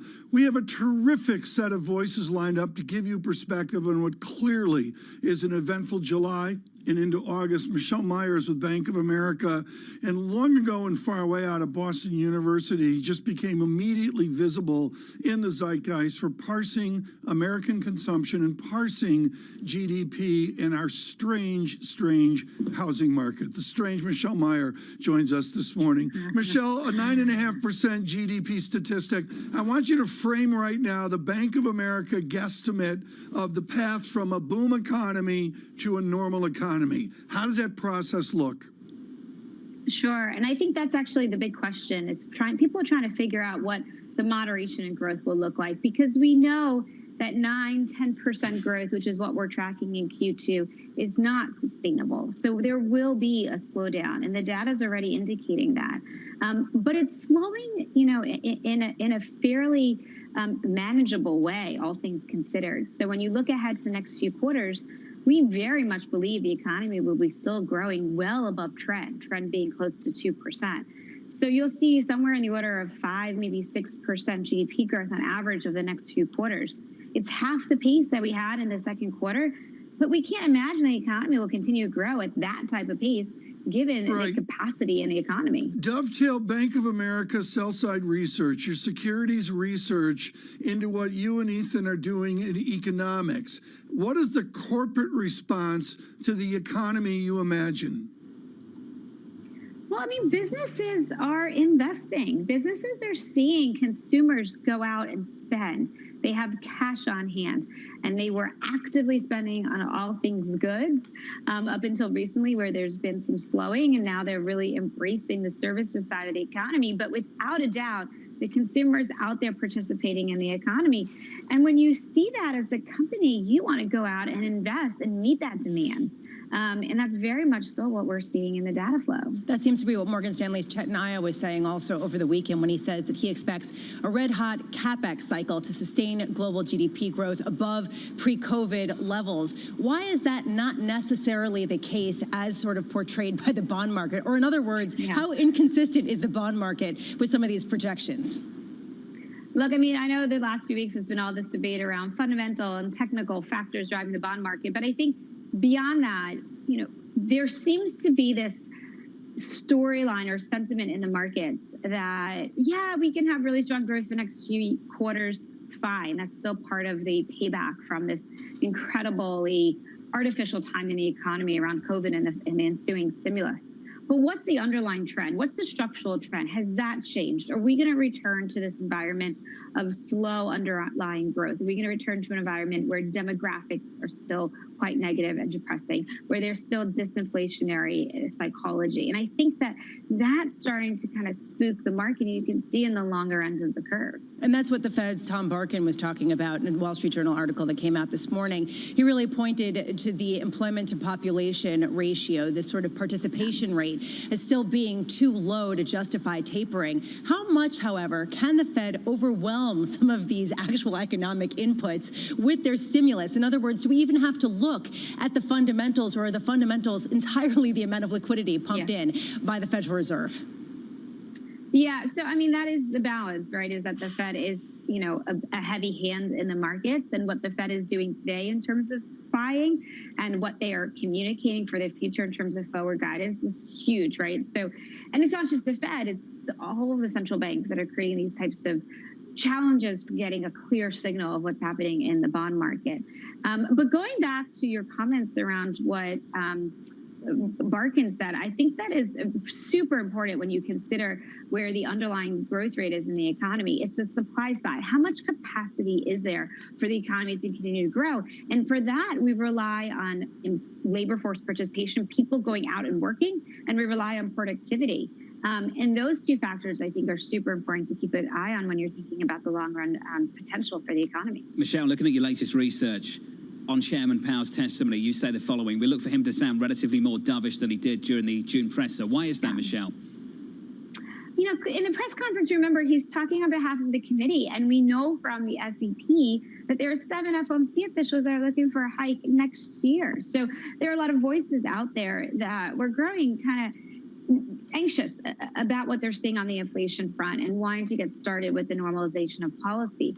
But we don't think Powell is in that camp of a 2020 hike.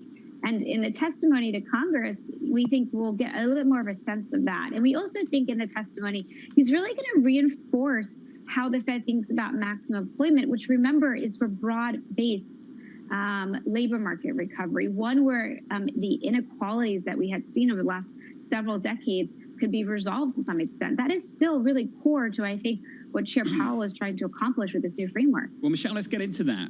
I read the monetary policy report that came out on Friday, which will serve as the basis for this testimony later this week. Here's the line that jumped out to a lot of people.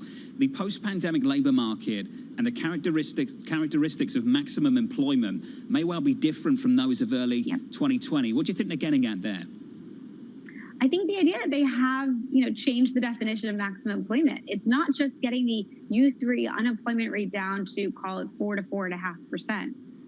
It's about getting an environment where that unemployment rate is down across the economy, where the employment to population ratio for prime working individuals is back up as well across the economy. Now, it's not going to be perfect, right? There's going to be a lot of challenges, and at some point you're going to really get this tension between the tightness in parts of the labor market versus the wage inflation or underlying price pressures. Now, I know at Jackson Hole you've pushed Ethan aside. You're going to be out there, Michelle, probably under the white tent and the lawn chairs for the Saturday speech. Are you telling me we have a central bank committing social policy now with monetary tools?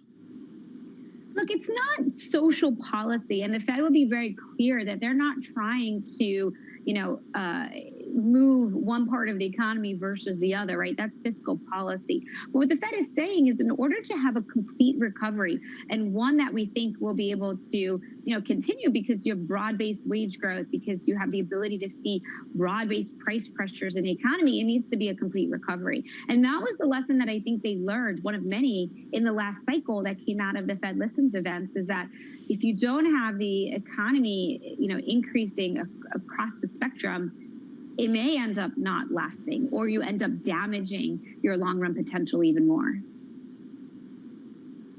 I look at this, Michelle. I gotta, you know, Michelle, I'm just sort of dazzled by all the theory that's getting out. Can we go back to core values, core knowledge?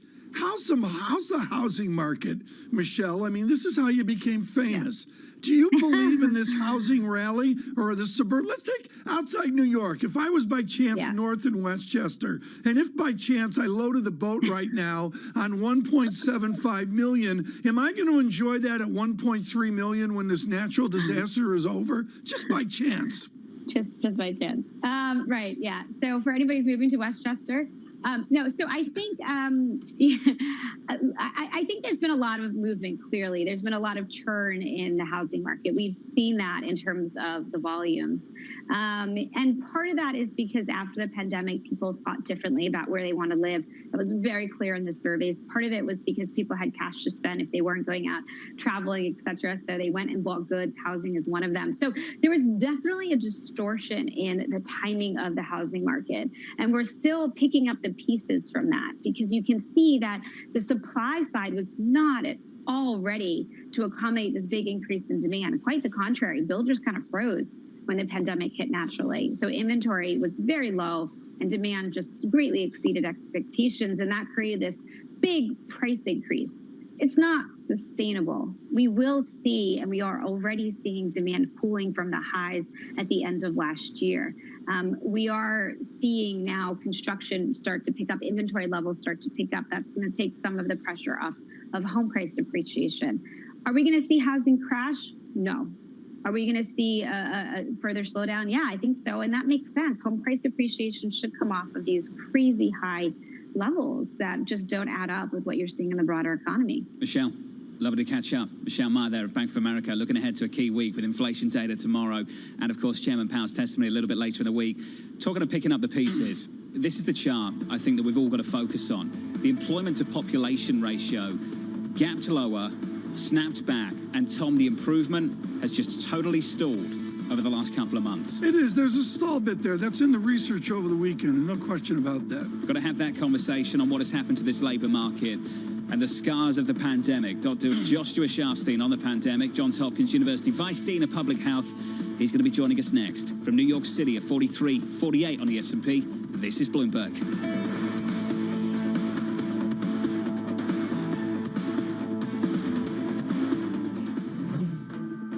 With the First Word News, I'm Rishka Gupta. The European Union will postpone its push for a digital tax on online sales. Instead, the bloc will focus on the broader deal for a minimal global tax agreed to by the largest economies. Several countries, including the US, have been strongly opposed to a digital tax. In Haiti, a new twist in the investigation into who killed the country's president. Police say they've arrested a Haitian man accused of flying into Haiti on a private jet and working with suspects in the assassination. The man was identified as Christopher Emmanuel Sanon. Police say Sanon was in contact with a security firm that recruited the suspects. The U.S. infectious disease chief, Anthony Fauci, says ideological rigidity is preventing people from getting coronavirus shots. Vaccination rates are lagging in southern and midwestern states. Fauci made the rounds of morning talk shows to reinforce the administration's position that the vaccines are safe. And Bloomberg's learned that Microsoft has agreed to buy security software maker RiskIQ. The price, more than $500 million in cash. The deal could be announced in the next few days. RiskIQ makes cloud software that makes clients understand where and how they could be attacked. And it's a hopeful sign for movie theaters. Disney's Black Widow scored the highest grossing debut for a film since the onset of the pandemic. The newest Marvel picture took in $80 million in US and Canadian theater ticket sales. Disney said Black Widow also generated more than $60 million from fans paying $30 to watch it at home. Global news 24 hours a day on air and on Bloomberg Quick Take. Powered by more than 2,700 journalists and analysts in more than 120 countries. I'm Rishka Gupta. This is Bloomberg.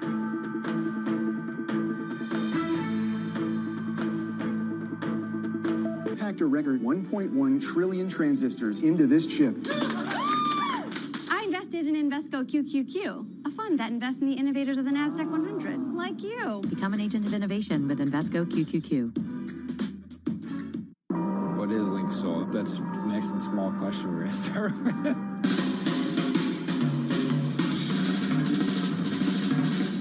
We don't really consider ourselves a golf brand. We're just more of a lifestyle brand that you could actually...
Up to Maine and had a lobster. And it's not as romantic as Lisa going to Greece. Tom Keene says what? You mentioned Maine and the lobsters up in Maine. Well, they can't compare to what you can see in Greece. Even better, I can't pronounce it.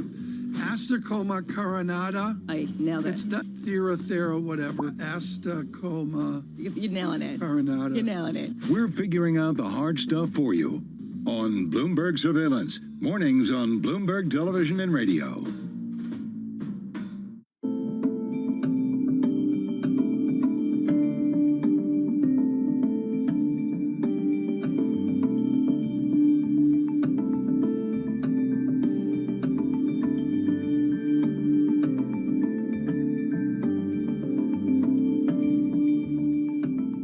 Trading revenues coming in better than expected. Everything cash, $1.4 trillion of cash. One of the most notable aspects of this report that was stellar. Global markets never sleep, so stay connected with Francine Lacqua in London, Matt Miller in Berlin, and Kaylee Lyons in New York. Perspective on the day ahead. Bloomberg Surveillance, early edition. Weekday mornings on Bloomberg Television.